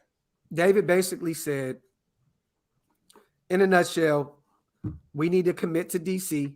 We need to put better parts around him, or pretty much, DC doesn't want to be here. I mean, in a nutshell, I mean, let's be honest. He said pretty much if they can't do that, he needs to move on. But DC is saying everything the total opposite in the media when he speaks. I'm a Raider. This is it. I'm gonna be here for life. Blah, blah, blah. But as somebody that said, he said this twice, and David said it twice. My brother didn't tell me this. My brother didn't tell me this. That lets me know your brother told you this shit. So he's using him to be the bad guy through the media, but DC's being the media darling behind the scenes in his pressers. See, I don't like that. I don't like that, man. I don't. Now hearing that, I don't trust the guy now. Yeah, and what has DC done to demand anything, right? But that type of mentality, though, that right there is a problem to me, because that's a guy that's going to say whatever's going to make the person in front of him happy, right? Like blowing smoke up your ass when, like, dude, as a leader, you need to like get into guys' asses, man. Like, I don't want, like, when we're at work, dude, like if I'm doing something, like you need to let me know if I'm fucking up, man. Like, let me ask you this. You're playing time, right? Like Stu had it. For those who don't know, Stu had a pretty much a long career in the NFL. Most people don't even get to reach them that many years. Who was your, and we're going to get this ties into this conversation. Was there a quarterback that you were sold on? Any quarterback you had in the NFL that you were like, man, even if he wasn't the most talented guy, right? Just mentally, or just you knew like he just had a chip on his shoulder. He was going to get on his players' asses. Was there anybody in your career that you said? Let me preface this by saying I loved all of the quarterbacks we had. I did, as like teammates, as guys, as people. Mm-hmm. I did. There were all. I mean, really, I liked all my team. I mean, there weren't really too many like dudes that were assholes, but I just felt like Kerry Collins was just. It just wasn't working, right? And that just I couldn't see him resurrecting it. And then I love Tui. Tui was a great college quarterback, smart guy, tough. I mean, fucking tough. Yeah. But I don't think he didn't have the arm strength, and he didn't have the speed to do what he did in college, right? Yeah. But great dude. Andrew Walters, I mean, I like Andrew, but he was a third-round pick, I think. Okay, let me say this then. I keep forgetting, like you had some of the worst offenses in the world. Aaron Brooks, I loved Aaron Brooks, but I mean, again, it was kind of towards. Did you guys rally around Drew Brees in your days in Purdue? Well, let me hold on. I do want to pay respects to Dante Culpepper because he was a very close friend of mine. Good teammate, good player. I even Josh McCown was a hell of an athlete. And again, I like Jamarcus Russell too, guys. But sorry, but no, there was not like don't say that name over here. Felt like it was almost just like I felt that they were on their way out. You know what I'm saying? Like it wasn't like they weren't going to have like this. They kind of already did what they wanted to do. Really, a lot of those guys. You know. Gotcha. Drew Brees, I think with me being on defense again and me being a younger guy, there wasn't a whole lot of interaction, you know what I mean, between offense and defense. But I mean, obviously Drew's a natural born leader, a competitor. He makes everyone around him better. So, I mean, knowing that Brees was on my team, it did give me like a sense of, okay, you know what I'm saying? Like, I don't have to play perfect. Where I know a couple of years in Oakland, it was like, dude, if we give up 2 touchdowns, man, we're like, this game's it's gonna be hard for us to win. And it's like, if you can't give up 2 tugs and like you're thinking about that, it makes you play not with confidence, which makes you play worse, which makes them score more. But then if you know that your team can score, you play with confidence and you play free. And that, you know, you see what I'm saying? It's like, it's like, and all kind of how you get started too, like how that like, just like the red zone, we were labeled as a team that could not compete in the red zone. And it just like that stuff like sticks with you. You know what I'm saying? Gary, I hear you, bro. I hear you, bro. The organization is trash. It's been trash, but you said DC's been carrying it. I mean, but if this is carrying it, bro, then what is the definition of carrying to you? Can you stop? And you said, your dog back there tripping. No, they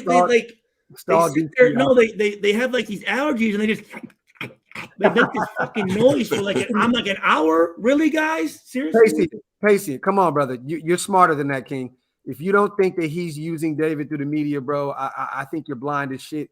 I think you got your radar goggles on, brother. Yeah, definitely. There's no way that DC doesn't sign off on anything that David used that says media-wise with his name attached to it. Especially, but you know that kind of makes me a little less of David. To like, I'd be like, yo, bro, like, you know, we can talk behind here, but dude, you gotta, if you feel a certain way, you gotta go out there and tell him, man. I'm not gonna be your mouthpiece. But still, you gotta understand something about the dynamic of the Carr brothers. Yeah, see, I don't know.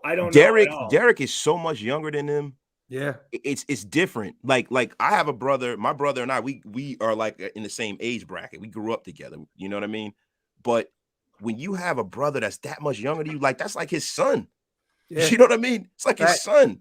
So it's a different level of protective. Like you can just see how he is so protective of his brother, and him being the oldest, bro. You can just see how many years is it? How many years is it? It's got to be over 10, like 8 or 9 years, because Derek was a little kid. Derek walked on the stage when David was drafted, and he looked like he was 8 years old or something. Yeah, he was like brother. He's all chubby and shit. Wasted. You bring up a good point because I have 2 older brothers and 2 older sisters, and my brother Johnny, let's see, he's like 15 years older than me. He was actually, because my dad was gone a lot, you know, he was more like, he'd take me to get me like shoes, and he'd get up with me and feed me in the night. So he was my brother, but absolutely he was like if you fucking said anything about me, like he was. But look, there's nothing. I love that David will defend his brother. No, but the thing that me and Wasted was saying was this: he shouldn't be able to speak about the Raiders or his brother. Period. Then, like, if you look, there's so many other teams in the NFL for you to cover. Why are you covering this team? Like that is a conflict of interest, right? Yeah, and then you know, hey, bro, you said same debate, no answer on who you want to replace, bro. We said who. There's a couple guys out there that if you want to upgrade the position, if you want to upgrade, right? We said that you can go trade for Russell Wilson or Aaron Rodgers.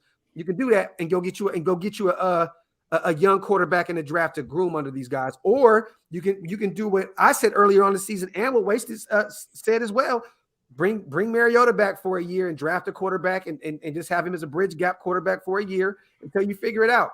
You know what I'm saying? But Yeah. I mean, for me, like I'm just to the point. I've been watching the Raiders a long time. You see other teams in the National Football League. You cannot keep putting spackle when the boat is taking on water. We do this shit every year. The boat has been taking on water a long fucking time, man. You gotta go and you have to build it from the ground up. And if Derek is to a point where he wants to go to another organization, then God bless him. We don't have to have all the answers next year. See, we're not the kind of team that's scary. That's scary to me that he's not all in it. Yeah, and that's what I'm saying. Like when you start doing things like that, my thing is bring Mariota in for like a year because he's talented. He started. He's got his team to a playoff, right? When he was with the Titans. Man, Mariota was my dude. Look at the Niners right now, you guys. They know Jimmy G's not going to be back next year. Jimmy G knows he's not going to be back next year. And guess where he is right now? In the NFC fucking championship. Yes, he knows that Trey Lance is in the wings waiting to come back in to be the next guy next year, right? He's the guy. So what's the problem with us having the same problem? I mean, that's a great problem to have, knowing that a guy's about to walk off and go somewhere else and do whatever Jimmy can do, because Jimmy is not the guy. I mean, don't get me wrong, he's kind of a bridge. He's kind of, let's just be totally real, he's kind of in that Alex Smith, Derek Carr kind of range. You know what I'm saying? Like, but Jimmy G has done more in the league because he's also has some great defenses around him. He's had some great coaching staffs. I get that. I'll give Jimmy G a little bit extra because of the coaching staffs that he had around him and all that other shit. But that's still the same realm to me. Like, yeah, they are both drafted in the same draft. They were both lower round guys. They didn't come from big. See, like with Alex Smith, he's a number one pick. You know what I mean? So it was a lot expected of that guy. Mm-hmm. But not for nothing. When you have a Derek Carr that has the mentality to say that we need to bring back Richie B instead of letting them pick the best man for the job, that means you don't have that killer in you. Yeah. Because you're dealing with emotions. Like at the end of that game in Cincinnati, and listen, I'm not a professional football player, but what we saw was that the cleanest pocket he had all day was on that interception he threw at the end of the game, right? Yep. And what did he do? He forced the ball in triple coverage to his friend, Zay Jones, where you had Waller was releasing open and Brian Edwards was wide open. Him and Jones are tight. Yeah. Him, Zay Jones, and Hunter Renfrow. I feel like, bro, I said it last time too, Wade. I feel like we were a pump fake away from going to the next round. Yeah, just look them off. Yep. Fucking look them off. Look at Zay, and then like what the fuck? I mean, I would say that is one thing that, and people bring it up, that he does kind of predetermine. Like I'm going here, I'm throwing it here. This is like before it even goes, man. And it's like you said, like maybe make some shit on the fly a little bit. I mean, he does. I but I don't know. I personally think that we need to demand more as a fan base. And I'm not saying he's the problem, but the thing is him being here means that you cannot move on. Yeah. Bro, I screamed that same. I was screaming from the mountains, bro. That was my same shit. Because at the end of the day, you guys, we're Raider fans. We just want to win, right? We want to win. But now we're in this weird state where it's like we're kind of in like purgatory a little bit because we tasted a minor piece of success.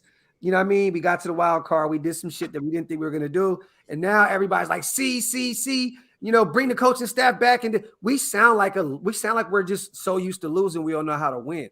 Like, you know what I mean? Like, have people been saying bring the coaching staff back? That's been people are screaming to have Richie B be the coach for and all that shit, bro. Like, I didn't know. So then it becomes just win maybe. Yeah. You know what I'm saying? It's not just win baby at that point. It's just win maybe. We need the people that are at the top of the organization to be legitimate. The players are pieces. Yeah. We keep and it's not like the players don't have souls and human beings, but players are gonna play and they're gonna do what's best for them. You know what I mean? So as a fan base, you gotta demand that if I'm gonna go and I'm gonna fly across the country and fly here and there, and I'm gonna pay money for all of the merch, I want a team that I can sit there and stomach watching on. You're absolutely correct, and I stated that. I remember I said hold the players accountable. You know. No, I mean, and I hate, and I don't even. that's the thing is as a fan, which I'm a fan, you it's hard sometimes for you to look at it objectively, right? Because you have your favorite players, right? And they're like that's like you feel like that's your boy, you know what I'm saying? So sometimes you get caught up with us, whoever. We get caught up in just liking the dude, and we just want them to do so good, and we don't. It's the Derek Carr. It's the Derek Carr effect, bro. It's it's a lot with Waller. It's a lot with Waller. All these people love Derek Carr because of him. They don't love him just because of his game.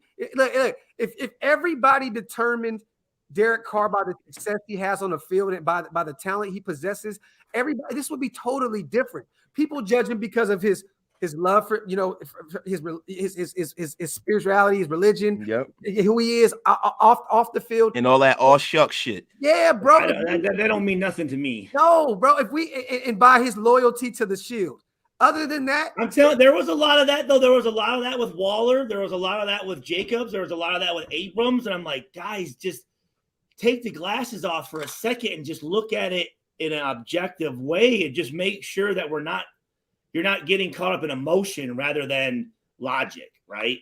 Yeah. But it's hard. I mean, that's fucking hard to do, you know? I mean, look, what I noticed with a lot of our fan base now, especially the young fan base, right?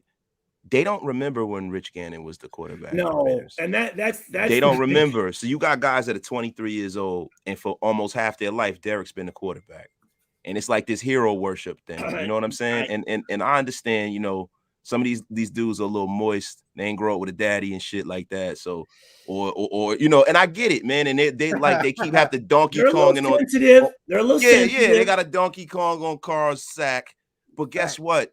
Hey, there are quarterbacks that have come into this league and ran circles around him routinely every fucking year. Yeah, routinely.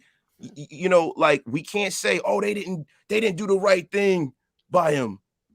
You know what I'm saying? Like what? You know, come on, man. And it's not even, for me, bro. Listen, I like Derek. I just think that it's time for this organization to try something different. If we keep going into every season saying we need to build around Derek to win a Super Bowl, then goddamn it, that's the definition of insanity. That's now. That's right now because look, Gruden is gone, right? Gruden's when Gruden was there, I knew it's win. We gotta win, right? Now Gruden isn't there. You have a fresh start. I want whoever comes in. We gotta say this though. If Jim Harbaugh comes in, it's the same thing. It's the same exact thing, bro. Yeah, but it's who he feels he can win with, though. That's a facts. I'm just saying, if Harbaugh comes in, he wants to win from the jump. You know what I mean? It's not like bringing in one of these, like you bring in a B enemy and you allow him to form his team, or you bring in one of these coordinators who hasn't been a head coach before. You're bringing in somebody that's been to the big game, one coach of the year before. That's a tough pill to, like, if he comes in, he wants to win from Jump Street. Yeah, and the thing is that if Jim Harbaugh comes here and he's non-committal on Derek Carr, then that lets us know everything we need to know. Yeah, exactly. And that's how I feel about it. If Jim Harbaugh comes in and he's like, you know what? Hey, Derek, listen, we're going to offer you $19 million. We're not committing to you long term. Then I already know what time it is. Yeah. I already know what time it is. If Jim Harbaugh comes in and they sign a fucking 5-year contract, then okay, cool. Then Derek's the guy because Jim believes he can win with him. But I guarantee you, if Jim Harbaugh comes in here and Ed Dodd comes in here now, I bet you they don't. And see, this is the thing. Is Derek Carr willing to play on that 1-year franchise tag, like how Kirk Cousins stuck up the Washington Redskins for fucking 5 years, 3 years in a row? 3 years, yeah. He stuck them. He made like $100 million doing that shit. Hey, you guys, Rich Gannon definitely did have Tim Brown and Jerry Rice, but he also had a 40-year-old Jerry Rice and like a 37-year-old Tim Brown. So let's not act as though they all didn't play off each other and they all didn't help each other still take it to that next level. He had those guys at the end of their careers.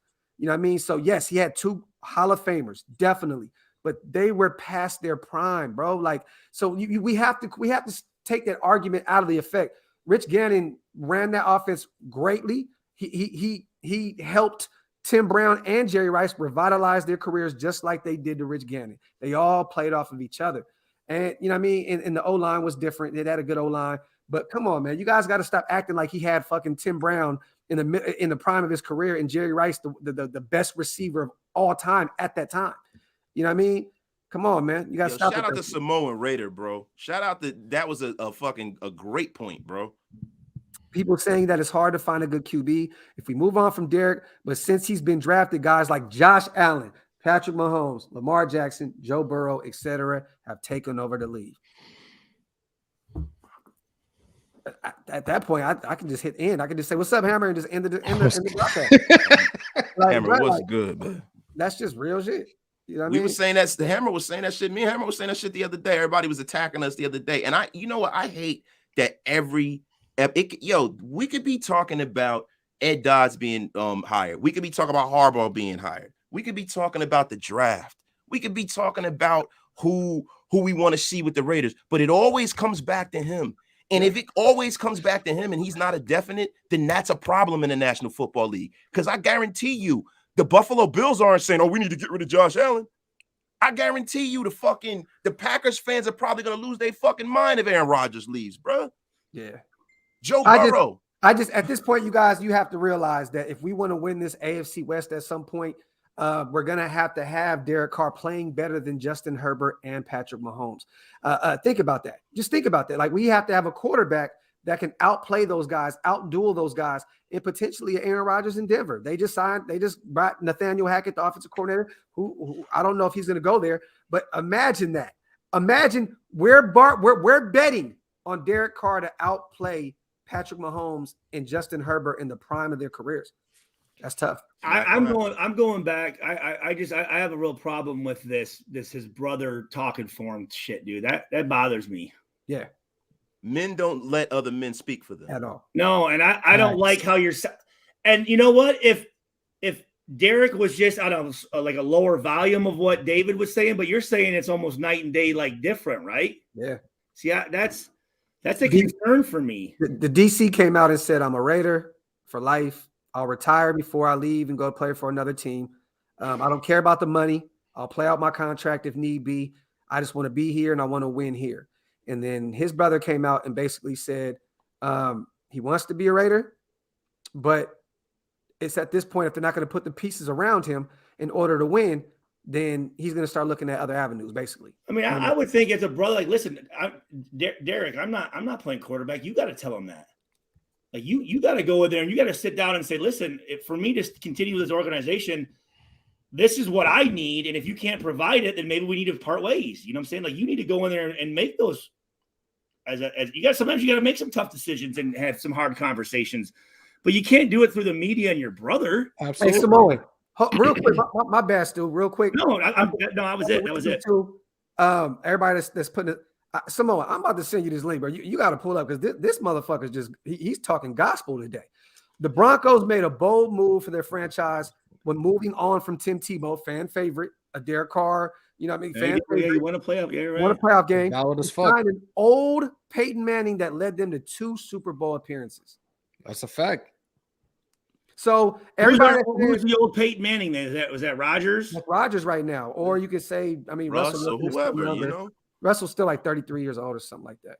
I mean, the only difference between that is that the roster for the Denver Broncos was night and day better than our roster. Oh, you know? The crazy thing is right now, though, with the Broncos roster, and this has been a consistent thing year in, year out for like at least the last 3 or 4 years. Everybody is so high on their defense, and they constantly say that this team is a quarterback away from being a legit contender.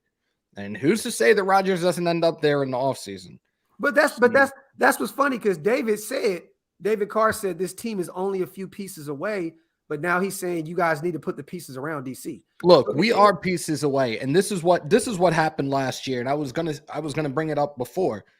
Gruden decides to blow up the offensive line and not really replacing those guys, and instead bolstering up the defense. Offensive line don't work, your offense don't work. Yeah. Now we need to look into free agency because we're not gonna fucking do this rebuilding of offensive line through the draft. We need to get a free agent at right tackle. We both have been high on Moses. We need a left guard, Andrew Norwell. We need a number 1 receiver for Derek Carr. Everything else is in place offensively. Well, I think any quarterback that we have needs a wide receiver one, period. Even if Russell Wilson comes in, we still need to go get a wide receiver one, whether it's Allen Robinson or somebody, but we still need that wide receiver regardless who's quarterback. That's our major holes right now. And people, like, we've been talking about players that are probably going to be gone after next offseason and everything, and how are we going to move on from this? We're talking about guys that we really like in this upcoming draft.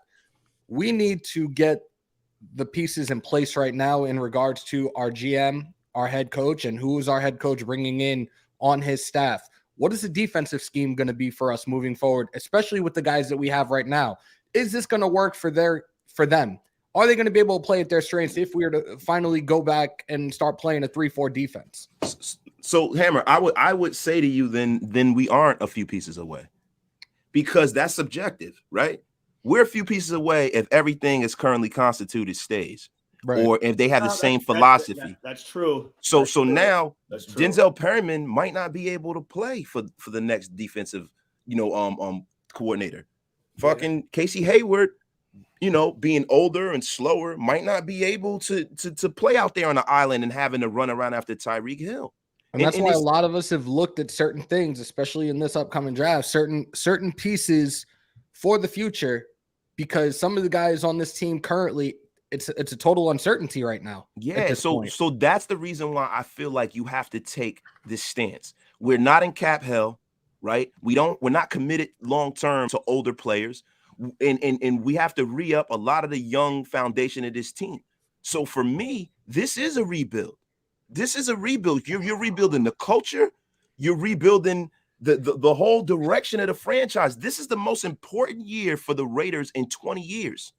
Let's be for real here. You got all of these guys that from the Gruden regime that you can get away from them very, very easily, or you got to recommit to them. Or you got a bunch of older players that are on short deals. You got a new coach, a new GM, a new president. How is that not a rebuild? Wasted. Let me ask you something then, because when it comes to professional, hey, Longy, eat a dick. Sorry. When it comes sorry. Put Jesse on there real quick. Hey, Longy's been trying to smoke waste his boots this whole time. Nah, I see it. It's a clown. Fuck him. When it comes to professional sports as a whole, Jesse Montian. Okay. When it comes to professional sports, I hate the fucking word rebuild, because that just tells me you guys are preparing to just fucking be god awful for however long. I feel that this is a retool in a sense where we still have our guys here. It's just a matter of the front office and head coaching changes. It's not like we're fucking blowing up this entire thing and getting rid of a shitload of fucking players and let's just prepare to lose and get a fucking first round draft pick. Well, I agree with you if our quarterback is in play. If he's not, then we're not retooling. We're definitely then that's a rebuild. Yes. And that's what I'm saying. So if they come in here, Hammer, and this is my thing, if they come in here and they say, yo, Carr's the guy. Yeah. Then I'm all right with it, because I believe in who they brought in. But if somebody comes in here and they're like, yo, I don't want to give him a 5 or 6 year deal, I feel like we can do better, then now I got to look at it from a different prism. But the funny thing is that the way sports are now, the way the National Football League is now, it don't take a long time to turn things around. Like Doc said, 2 years ago, the Cincinnati Bengals were the worst team damn near ever. And now they're one game away from the Super Bowl. Yeah. Let's just be for real. With one of the worst offensive lines in the league. Facts. That man took 9 sacks in Tennessee, bro. Like 9 of them, and still took his team to the AFC Championship.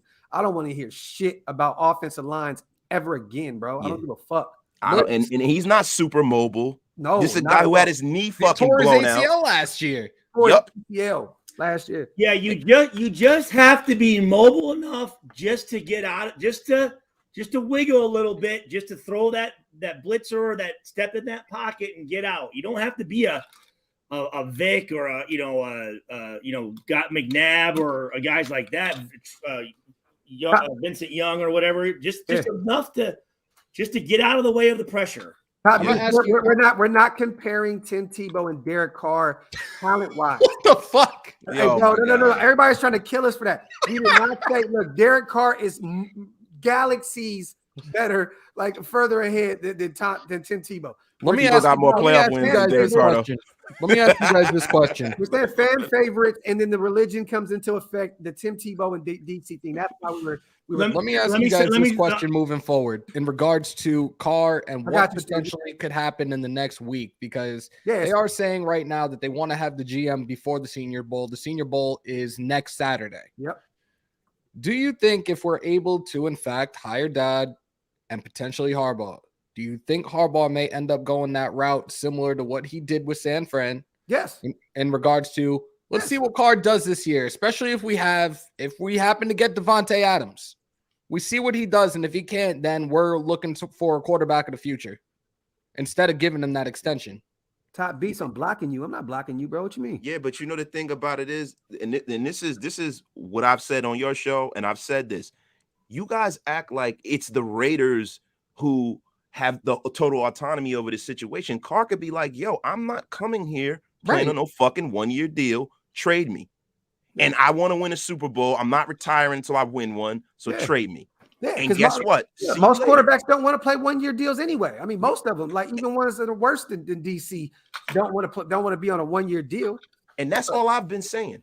You know what I mean? I think that is the reason why this narrative is being put into the air, because he doesn't want to look like the bad guy. And the thing about it is a part of being a winner is not giving a fuck. Yeah. What people think about you, what people say, that is what Peyton Manning, bro, he never gave a fuck what nobody thought. Because you know why? Because he researched his shit. He believed in what he was saying, and he fucking, he bought into his own system. You know what I'm saying? Like, he knew, like, dude, I know I'm saying this for a reason because I've experienced it. I've researched it. I've talked about it. So I'm confident in what I'm saying. So I don't give a fuck if you have a problem with it, right? I mean, that's true. You can't. All we're saying to you guys, look, we don't want to keep harping on the whole DC situation, but you guys have to and I like that idea, Jason, just going all in, doing the Rams book. If we're gonna do that, fuck it. But you got to realize the Rams have always been just a couple pieces away, so they're willing to give up the draft capital because they just need a couple pieces here and there, and they can play. They can get to a Super Bowl. We're not really at that point right now. Yeah, the Rams got like 4 Hall of Famers on their roster right now too. So. You know what I mean? When you got Aaron Donald and Jalen Ramsey on the defense, I'm pretty cool with saying fuck first round picks. Yeah. So now you got Von Miller running around. You got Wentworth is probably going to be a Hall of Famer too, just from longevity and stuff. So like, come on, bro. But all I want to say is like we're not trying to beat up DC, right? At this point, we don't know who the GM, who the head coach is going to be, which it looks like Dodds is going to take over the spot, but we don't know what these guys are going to want. Like, realize this: Harbaugh is coming from a situation where he hasn't had a quarterback in so long, coaching at Michigan. Now he's going to have his pick of the litter. He's coming back to the NFL. He doesn't have to go with DC. He could say, "Oh, I can go get what I want. If I want to move some draft capital around, I'm going to go get with Dodds and say, hey, let's go get a Russell Wilson. Let's go get an Aaron Rodgers, or let's go get a bridge quarterback and let me get my quarterback of the future in this draft." There's so many different things that can happen right now. So you have to have this conversation. And yes, we did beat him up a little bit because of the whole David Carr shit, which I'm sorry. He deserves every single piece of that. Bro, like at the end of the day, even if that is your brother, come out and say, look, whatever he said, like, look, that's my brother. I love him, but I don't agree with what he said. Like, I just feel like he allows his brother to say what's on his mind. You know what I'm saying? So I'm not cool with that. Like we said, men speak for themselves. You know what I mean? It speaks volumes to who DC is if he has to have his brother speak his mind for him. Yes, that and what I don't care about the whole, like, I'm worried about what he's telling his players. Yeah. What he's scared to tell his players, and when it's time for him to step up and like tell a guy like yo, DC, man, you need to talk to that dude, man. Like you need to get him in check. Oh, okay, like you need to go in there and reprimand him as a teammate, and he might not be doing like that. I always say this still year in and year out, right? The most respected players get put on that top 100 list because it's from their peers. Yep. It's from their peers. Derek Carr is never on that list. That's a concern. You know what I'm saying? Like he's never on. That's a concern. Maybe he might have been on it in like 2016, which you had to put him on there. Like that's just mandatory. But that says a lot from your peers that it's like we don't respect him enough to say he's a top 100 player in the league. You know what I mean? That's a tough pill to swallow, bro. Like, you know what I mean? I want my quarterback to be on that list every year because it comes from the peers. Not if it was something else, coaches and all the other shit, cool. But to be on that list twice in 8 years, twice, and I believe it was 2015 and 2016. I could be wrong. I think it was twice. Yeah, Greater John twice. Okay, twice. That says a lot, though. It says a lot, bro. Like, to me, I just kind of like twice in 8 years. I mean, listen, 11 man. Russell, in 2016. 11? And not even mentioned fucking 5-6 years later. And Russell Wilson on that list every year. Aaron Rodgers in the top 10 every fucking year. Patrick Mahomes either 1 or 2 every year. Come on, man. As a quarterback in the NFL, you have, I mean, to be a successful team, you've got to have that quarter. They've got to be in that top. They've got to be in there somewhere. Every starting quarterback should be in there. Otherwise, top 100 quarterback. Not everyone, but I'm saying no. If you're one of them guys, I'm not saying they should be, but I mean, as a team, if your quarterback isn't in there, then you might need to make some decisions. Is what I'm saying, bro. There's a guy that's playing right now in Los Angeles. Everybody say you got to win, right? Who wasn't winning where he was at? He was always on that fucking list. Matthew Stafford was always routinely on that list, and it's like, you know what, man? My problem is I've seen, like, just from film and things like that, I've seen the way Derek communicates with his receivers, and it's a lot different than other quarterbacks. When they run the wrong route, he's not yelling at them. Put the question in the comment section. I got you, my brother. My apologies. It's hard to read every super when you got a bunch of guests. So put it back in the comment section. I'll put it up. Like, I swear to God, he comes out of a huddle more times than none. Like, yeah, I'm just gonna throw it to you. All right, break. Yeah, not man. I mean, through his progressions. Just see, my thing is, I can't have some guy that's like, hey, listen, Brian, you ran the wrong route. I love you, bro. You know, I love you. You know, I love you, man. But you got to run a better route. Fuck that, man. You better fucking rip me a new one. Pause. But you better fucking try to help me correct my mistake immediately. You can come down on me however you want. Super pause. Fuck, y'all. Hey, fucking jackass. Hey, Burger, I hear you. I like this comment, but here's my rebuttal. Okay, he says Stu told a story the other day where he stepped up to the front office and says something that sealed his fate with the team. Bro, he's not the quarterback of one of the greatest franchises in the organization. He's a safety. At the end of the day, you my brother, you're expendable. Like, you're not the quarterback. You know what I'm saying? Like I don't give a fuck if, like, bro, like, any quarterback to me can walk in and do what Stu did, and they're not gonna do the same thing. Stu is a defensive player and he was a great one at that, but you're not Derek Carr, bro. You're not the quarterback. If DC comes in and says, fuck this shit, like, what's up? You know what I mean? Like, it's totally different between Derek Carr and Stu, bro. Well, no, I don't think that's what he's saying, though, Doc. I think he's just saying that should Derek Carr step up and go in there and do what I did and challenge him? Yeah. He's fucking quarterback. Of course, you should challenge everybody in that organization. You think Tom Brady don't do that shit? Bro, people hate Aaron Rodgers for the shit that he does, but guess what? They went to 3 straight NFC championships before this year. At the end of the day, I don't give a fuck. If I gotta be mad or watch our franchise be mad about our quarterback being outlandish and speaking his mind, and we're continuously winning, I don't care. At the end of the day, winning cures all. Winning cures all, bro. Like, period, point blank. Yeah, like, bro. listen, I got enough friends, dude. I don't need to, like, be buddies with you, dude. I don't even need to like you. Like, yeah, like real shit. That's just what it is, bro. But yeah, look, you guys. Yeah, we don't know shit. We're just talking. We're just fans. We don't know shit, and you motherfuckers over there don't know shit either. Make that shit right.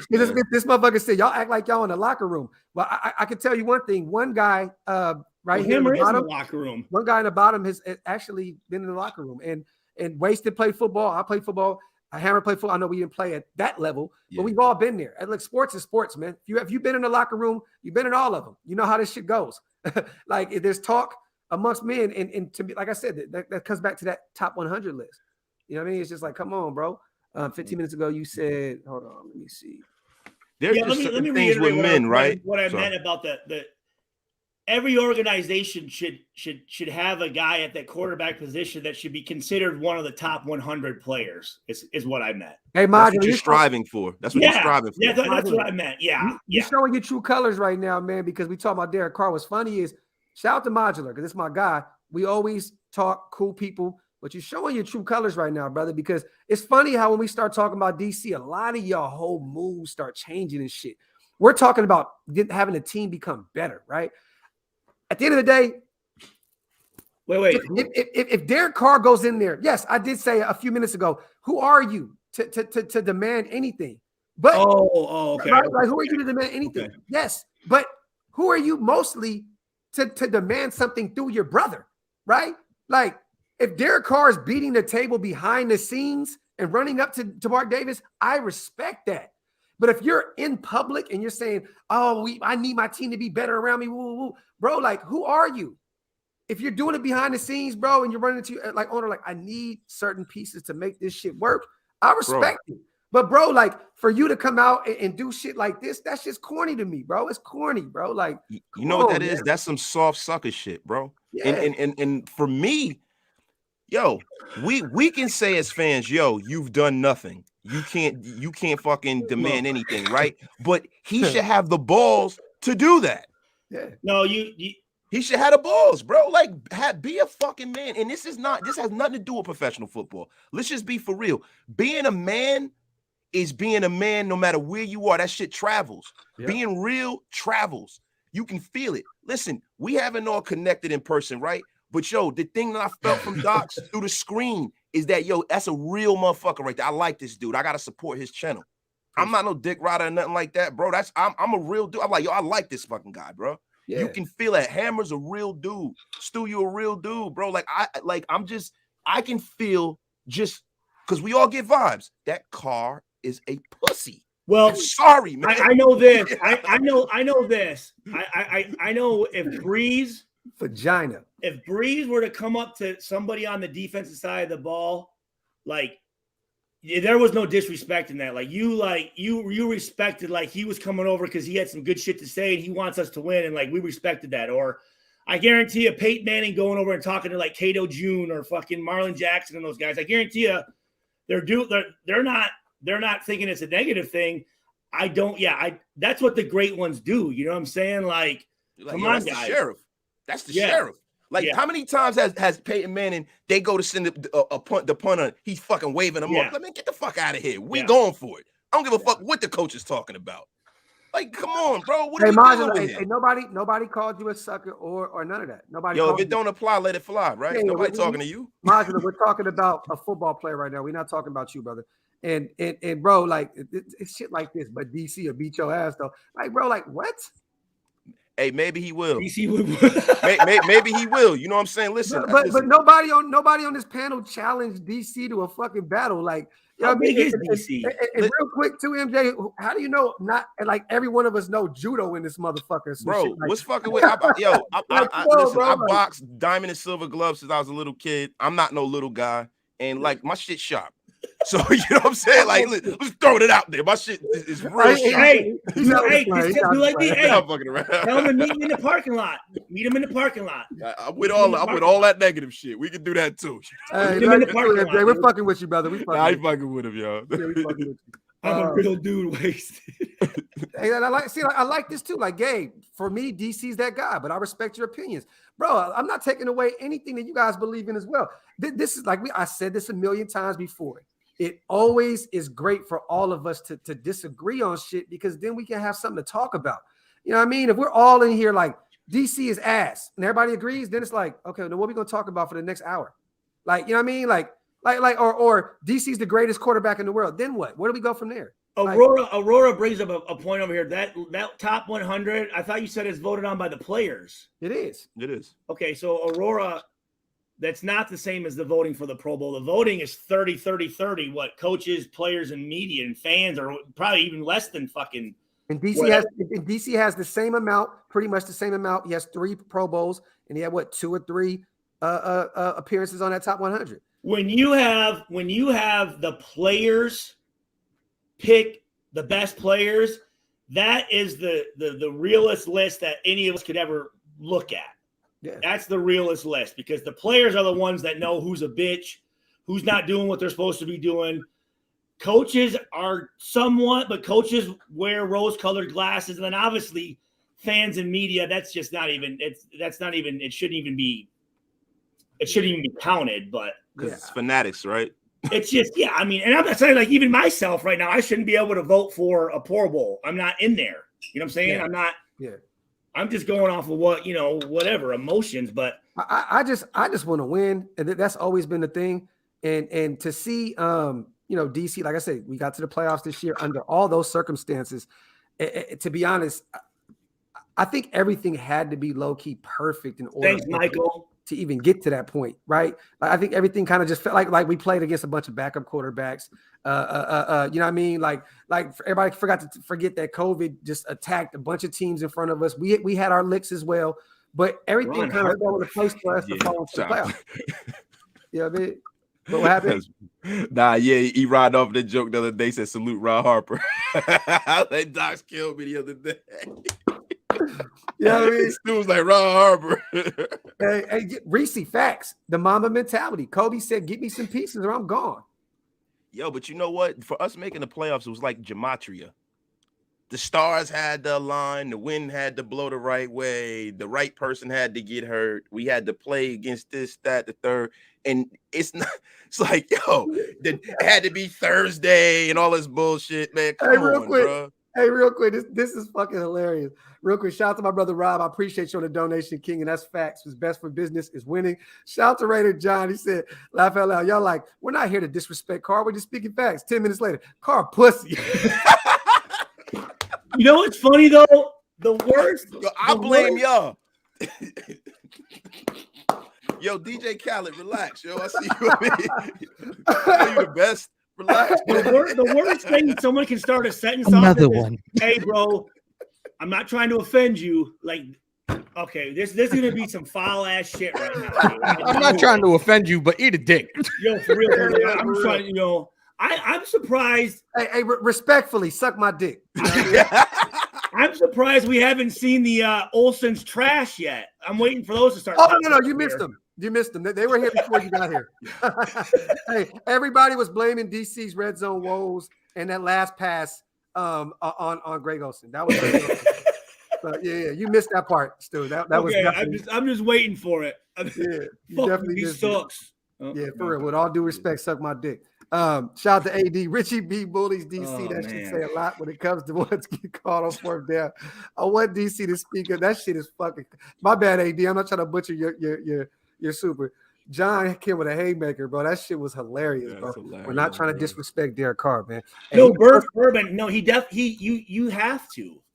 And sometimes those coaches, they'll purposely go, shit, I'm just gonna keep doing this until he says something. Yeah. I want to see if he does say something to me. Richie B had to write him a letter in his room, like the Civil War and shit. Dearest Prudence. Like, Quill. Hey, I'm gonna tell you guys too. Always remember this because I know Wasted. He's gonna be on the rise. Everybody, he does have a podcast. He has a YouTube channel.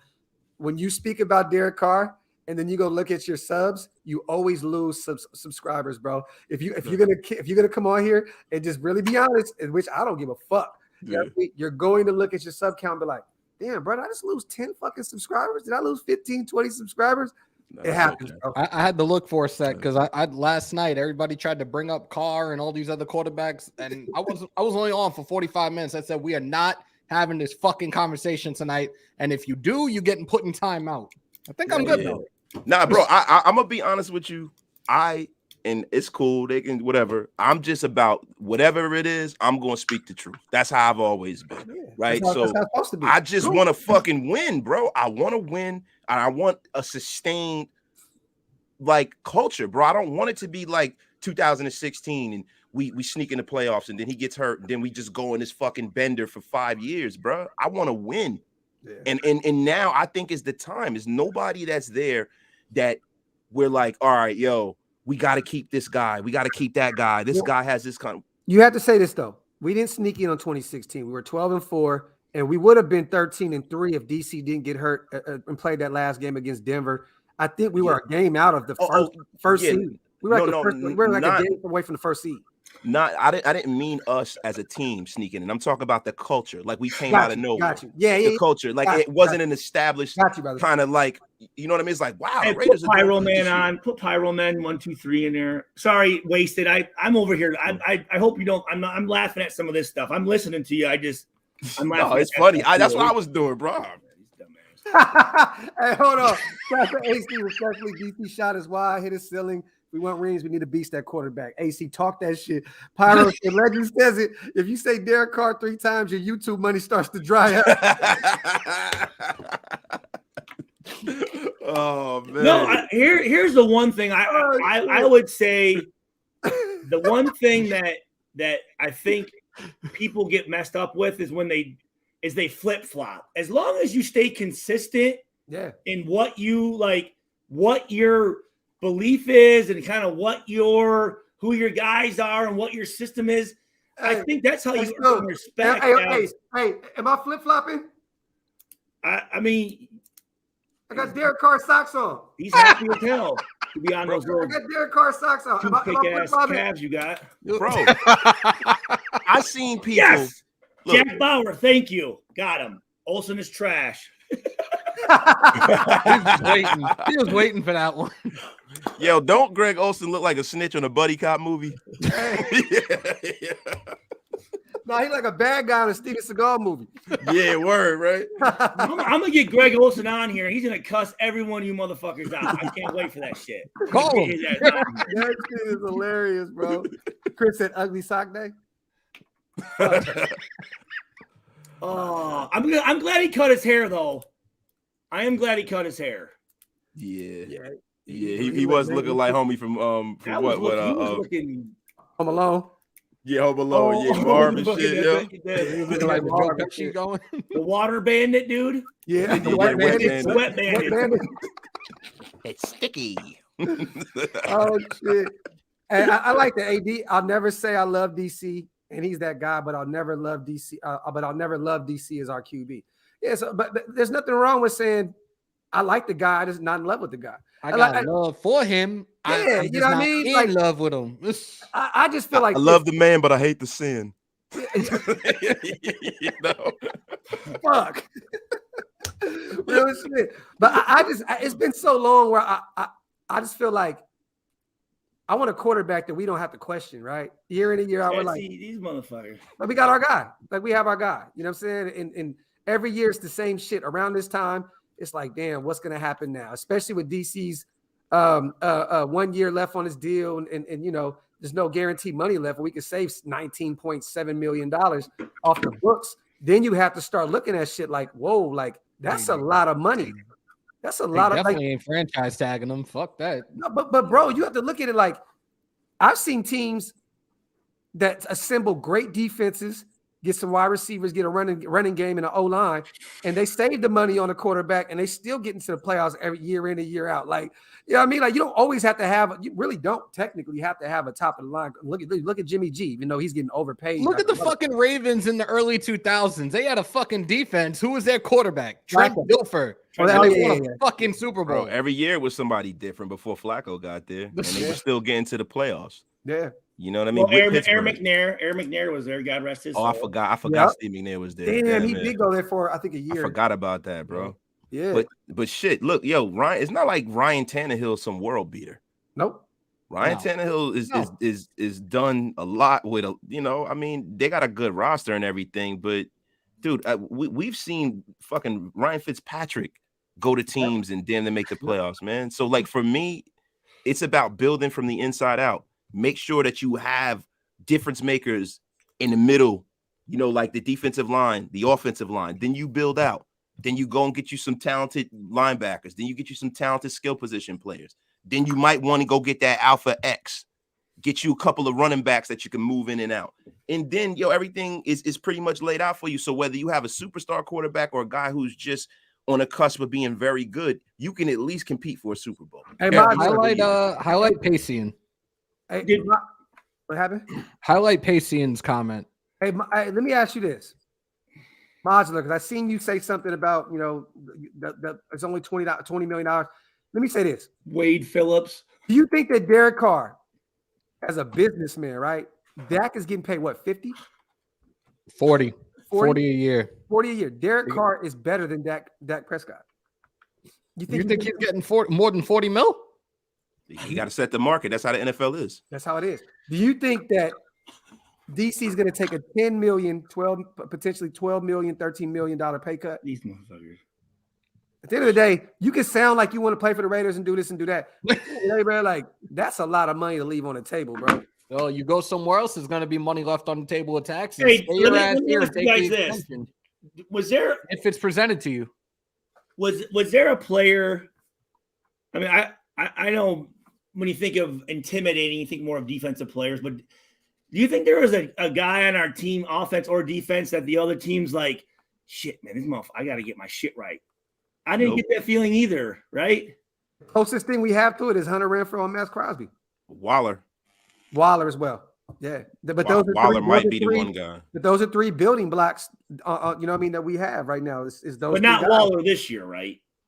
Well, he had 5-game injury. Yeah, like, but he still has to be accounted for. You know what I mean? At the end of the day, you see Darren Waller out there, you're like, oh fuck, we got to keep an eye on him. You know he was open. We could have advanced to the playoffs. In the playoffs, fucking guy was wide open. See, beginning of the year, he was my favorite player, and like he just disappointed me. Perriman's close. I mean, but I think Perriman's definitely definitely.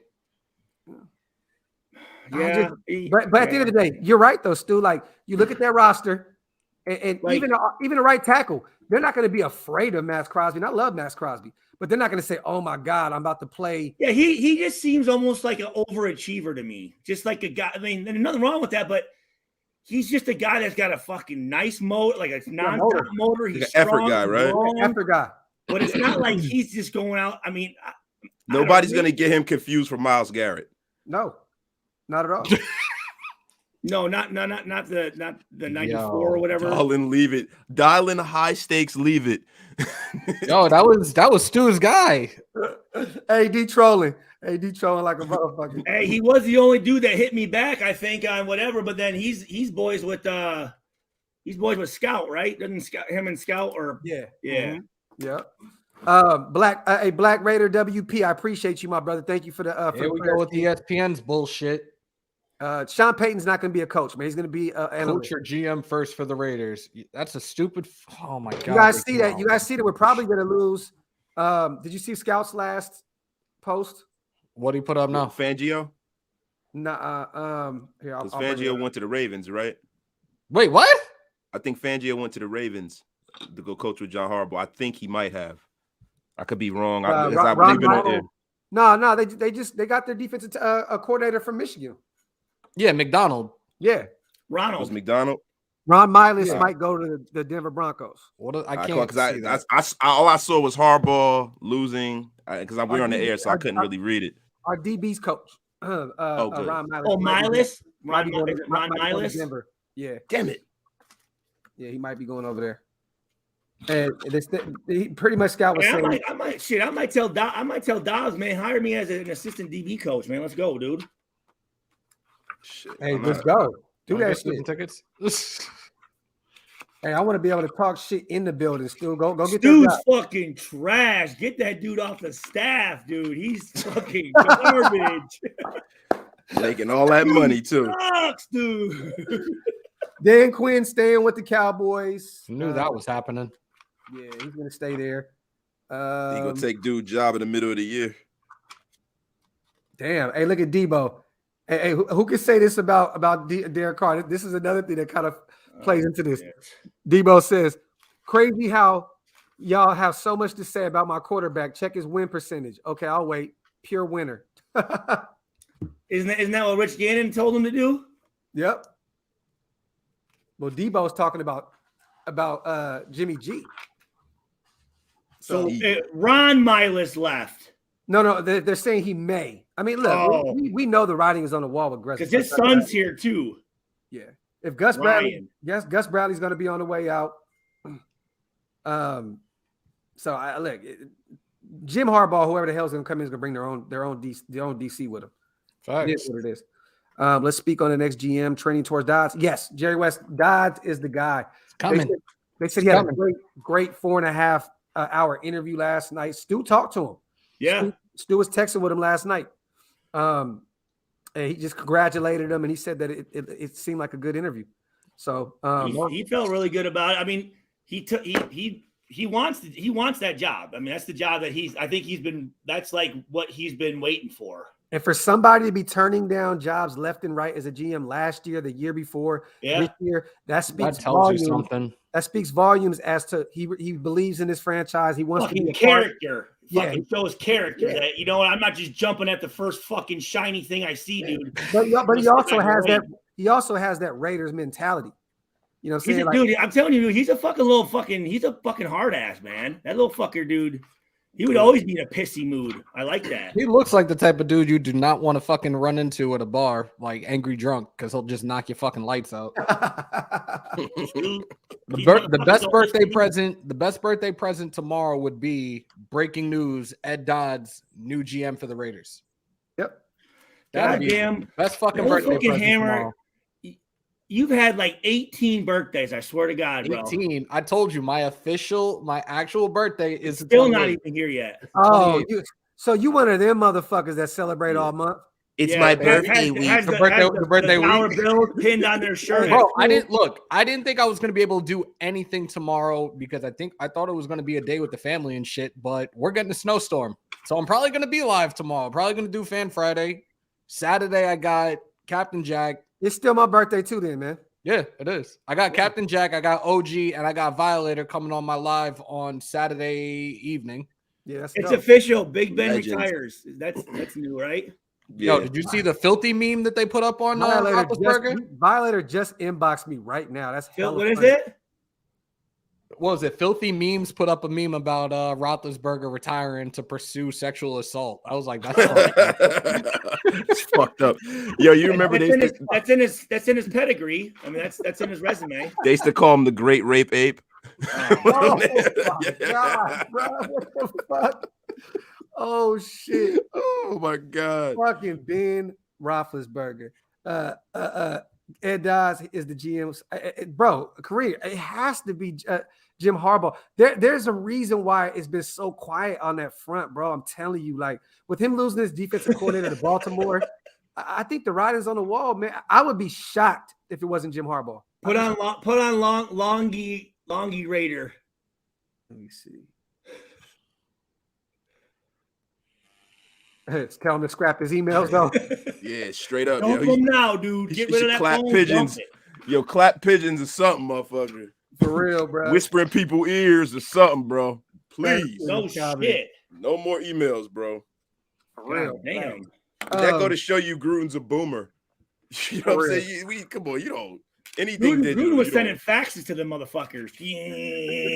Coming out. Goodell's a pussy. Bro, Jim Harbaugh wants the job. Yeah, they're saying if he's offered the job, but look, it's leverage, right? Like Mark Davis is gonna hold out as long as possible. You know what I mean? And then it's like, okay, what's up? He gotta get back that $100 million. Yeah, like for real. Yeah, for real. So he's nobody else has reached out to him yet. Nobody knows what Jim Harbaugh wants to do yet outside of him and his camp. I think the reason why is because, you know, Mark, they're both playing hardball with each other. If the first one reaches out, then it's like, damn, he wants this job. Okay, I got the leverage over him. Well, this is what I got for you. If you don't take it, then fuck it. We don't need you. You know what I mean? So I don't know, man, but I still think that Jim Harbaugh is going to be the guy. You got to have a plan B too, right? Definitely. And not for nothing. Yeah. His father had a chance to hire Bill Belichick back in the day, and he didn't. Hey, my bad, bro. Stu said, yeah, Olsen. That's our backup. Hell yeah. Ron Harper, do you like Phil Jackson with the Bulls or the Lakers? Yo, who said that? Michael Guerrero. I'm telling you, Mike, dude, that's all he do. That's all he wants to do is just fucking lurk and jerk, dude. That motherfucker comes up with some funny ass shit. Lurk and jerk. Hey, Ja, that's facts, bro. Vic Fangio's defense is light years ahead of Gus Bradley's shit. Yeah, like, man. Let's not let the fucking one guy who knows how to slow down. Have you seen our linebacker? Kansas City coach? Go away. For real. See what, Stu? What'd you say? Have you seen our linebacker coach? I've never seen this page before, or this guy on the field or anything. Oh yeah, Richard Smith. Oh my god! Just in the cut. He's good. Yeah, I mean, he's worked some wonders with that beat up linebacking core. I mean, shit. You know, I mean, he had to work around bringing Divine Diablo in late in the season. He had to work with a KJ Wright that has no speed left. He sucks. He's trash. Who? Richard Smith's trash, dude. You ain't fucking shit, bro. He said, "Fuck that! I'm gonna get y'all back for this Olsen shit by any means necessary." I like Carr, but I think it's time. You know what? I can't wait. I can't wait till next year because I'm just gonna fucking dog fuck cuss out whoever the fuck they pick up, dude. Y'all better hope we win 10 games next year, or I'm gonna be fucking on whoever they have as OC. Trust me. Pep, it is hilarious. 10 wins, Dwayne. Honestly, 10 wins. Hey, yo, Quentin Booker, you look like Cedric the Entertainer. 10 wins in the playoff. Put a light and queue up. Hey, real quick, you guys. We're over 2 hours. Card collection. Shout out to my brothers, man. Thank you guys for coming. I appreciate you having me on, bro. I'm about to get ready to go hit Austin. I'm taking a trip and getting the fuck away for a few days. Go ahead, Stu. No, I was gonna say, hey guys, 6 o'clock. I'm gonna have Theo Ratliff. Not Theo Ratliff. Jesus Christ. I was about to say word. People dump on you and shit, bro. Keywan Ratliff. Keywan Ratliff. He had Ron Harper on his mind. He went basketball. But no, I'm gonna right here. Keywan Ratliff. Yeah, right here you go. We're gonna talk a little of some of the draft picks. And obviously, when we're talking about that corner out of Florida, he played majority of his career with Cincinnati. Yeah, and he said he's got something that's going to become official tomorrow, but he's going to talk about it tonight on the show. So he's got big news, he said. So it should be interesting to see what he's a great dude, great player, man. You guys are really going to enjoy him. So I'll be there, and I'm gonna share the link in the community tab on YouTube. Thank so you. everybody make sure to go pull up on Stu's show today. Hey Hammer, what you got going on, brother? Nothing. These motherfuckers, man. Again. Yeah. Hey, yo, he's a clown, yo. I just realized. I'm like, see, this is supposed to go out to dinner tonight with one of my cousins. He's up in town, the one that popped on when we did the live. He's a bump to wake up. And then tomorrow we're gonna do Fan Friday at some point. Everybody could pull up for that because it's officially my fucking birthday tomorrow. Go figure. Oh my god, dude! Shut up, Stu. Hey, I'm sorry, bro. I'm not celebrating that shit no more. So that's fine. Yeah. That's fine. Yeah, that's it's fine. over. I'm not doing a marathon. What time's the parade at? You had me fooled, motherfucker. I was over here drinking. I told you it was the 28th. Saturday, we're gonna have Captain Jack, OG. Yeah, you better be drinking tomorrow because you sure as hell didn't drink on your fucking fake birthday. I took a shot. I did take a shot. You were gone. And that you were twisted though, bro. That one live, he was twisted. You mean Dox's live? The Bengals Yo, my game? God, yo, slapped. No, he wasn't. He was fucking relaxed. That's called relaxed. Yeah, okay. Tell that to my wife because apparently I as an adult, on the wall in the bathroom and I puke in my beard and shit relaxed, too. So yeah. Hammer said tell that to his wife. He punched a hole in the wall. And I had puke in his beard. I puked on the wall. Apparently, I puked across the wall. Apparently, shit. Bro. I don't remember any of that shit. Bro, Hammer would sound like Mo from The Simpsons and shit. I was just picturing you like head down in the toilet with like your feet in the air, just like fucking dead. Apparently, she thought my phone was going to drop in the toilet bowl. This little motherfucker never went and checked on me while I was Thanks, in the bathroom. NorCal. Thank you, NorCal. That was fucked. That motherfucker was shitting on the toilet and puking inside the fucking tank, dude. He was reverse cowgirl. I'm so dumb. He said he sat on the toilet backwards and was shitting. Reverse cowgirl. You ever see South Park? That's how Butters goes. He goes the opposite way. He's like, isn't that how you're supposed to do it? You put your little magazine there and you could just flush easier. He said, I people do that. They shit in the tank. You call it Hammer said he wanted a Blumpkin on his fake birthday. Oh, God. No, that's he wanted a Blumpkin on his fake birthday. Not Blumpkin. Oh God. Shit. Hey, with that being said, disgusting as fuck. I'm gonna be going for the next 7 days, y'all. I'm out, so I'm not doing nothing. I'll be in Austin for 4 days, and I'm going to Sacramento for 4 days as well. So I'm not doing anything. So y'all won't see me. Unplug, dude. Unplug. Yeah, I'm unplugging like a motherfucker. If there's breaking news, I'll drop something real quick. But outside of that, I'm not gonna be doing any lives and stuff. I'm gonna be out the way. So I know my brothers and everybody gonna be holding it down. I know Stu gonna be going like crazy. I know Waste is gonna be all over the place. Hey, I'm telling y'all now, I'm calling it right now. Hey, trying to get a hold of Michael Huff, dude. Try to hook up with Huff, dude. He's down there. Wasted's gonna be the rookie of the year in 2022. I'm calling it right now. Wow, I appreciate it, man. I gotta try to live up to it. Yeah, Wasted's gonna be rookie of the year 2022. Last year it was Hammer and Honcho. Those were the rookies of the year. Honcho and Hammer. Those are my rookies. This Where year, the fuck am I at? bro, I got a great coach. I want to thank my coach. Hey, Doc, man. Hey, it starts the with GOAT. management, man. No fucking Man, wrong Dox with is you. the equivalent to fucking Greg Olson in this motherfucker. Oh, Which I think is good. I think he's good. That's a compliment. Facts. I don't know shit. Facts. You're That's right. a compliment. I like Greg Olson. Hey, D, you ain't never lied. Docs will say he'll be back in 7 days, be back in 5 minutes. Type shit. Yo, Lumpy, you ain't shit, bro. Lumpy, you ain't shit. That's fucking hilarious. yeah, I know. Yeah, you trying to pull up on your cousin the whole Yo, time. like, what the fuck, yo? He's like, yo, slide me them digits. Hey, Hey, real quick, man. Everybody knows where to follow Hammer, so go subscribe over there. Go subscribe to our brother Stu. One more time, Wasted. Where can everybody get? Everybody's been in the comment section saying where can I follow him at? I I'm followed on you, right? YouTube, bro. Yeah, I followed you yes, yesterday, Stu. I I think so. Yeah, I followed you too. Yeah, I'm on Thank YouTube, you. man. The link is in the chat. Let me What try is- to find my link. I don't even think Wasted is sub to my channel. Just saying. No, you crazy as hell. I am, bro. How can I not be subbed to your channel, bro? I was on with you for like 10 hours the other day. Right here. Yo, and then you dipped out and didn't even say shit when you dipped out, bro. You guys, right No. here. That's how you gotta do it. That's how you gotta do it. Raider Nation Unlimited featuring Wasted Talent right here. So you guys go over there. Raider Nation Unlimited featuring Wasted Talent. Go subscribe to the channel.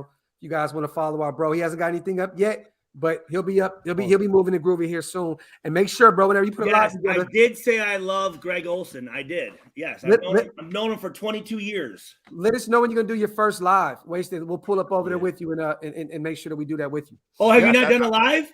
Uh-uh. No, I'm gonna start tomorrow. So download StreamYard, and Yeah.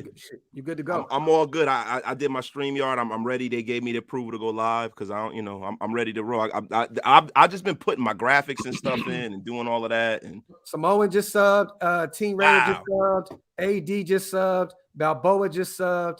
Let's go. Love it. Everybody Man. sub to his channel. That's what the nation does, right Hey, there. I was man. trying to make up my own little emojis and shit, but they said the pictures need to be 1 for 1. I couldn't. Yeah. It You gotta sucked, make man. it. We got to teach Stu again. Yeah, well, no, we'll do that behind the scenes, bro. We was doing something yesterday. He got some shit together, but you can start your membership shit without your No, own. I got it. I should be up and going. I think I Yeah. was approved today. So people can do it now. Then Yeah. Yep. let me see. wow, that's Real quick, dope, if you man. can- That's dope, man. And think- I really appreciate all of this shit, man. Facts. Shout out to everybody in the comment section. Like I said, I'm gonna go spend some time with my wife, do my thing for the next couple of days. You guys hold it down. Go follow Stu. He'll be live here tonight. He's gonna have a great show, and then Hammer be live tomorrow, and Waste is gonna be live tomorrow as well. So you guys, hey, stay in tune with the nation. Love y'all. Appreciate you, my brothers. Stu, I'm gonna get with you in a minute, bro. Over the phone. But hey, man, y'all have a blessed day. Appreciate y'all for pulling up today, man. Blessings, man. Blessings. Bro.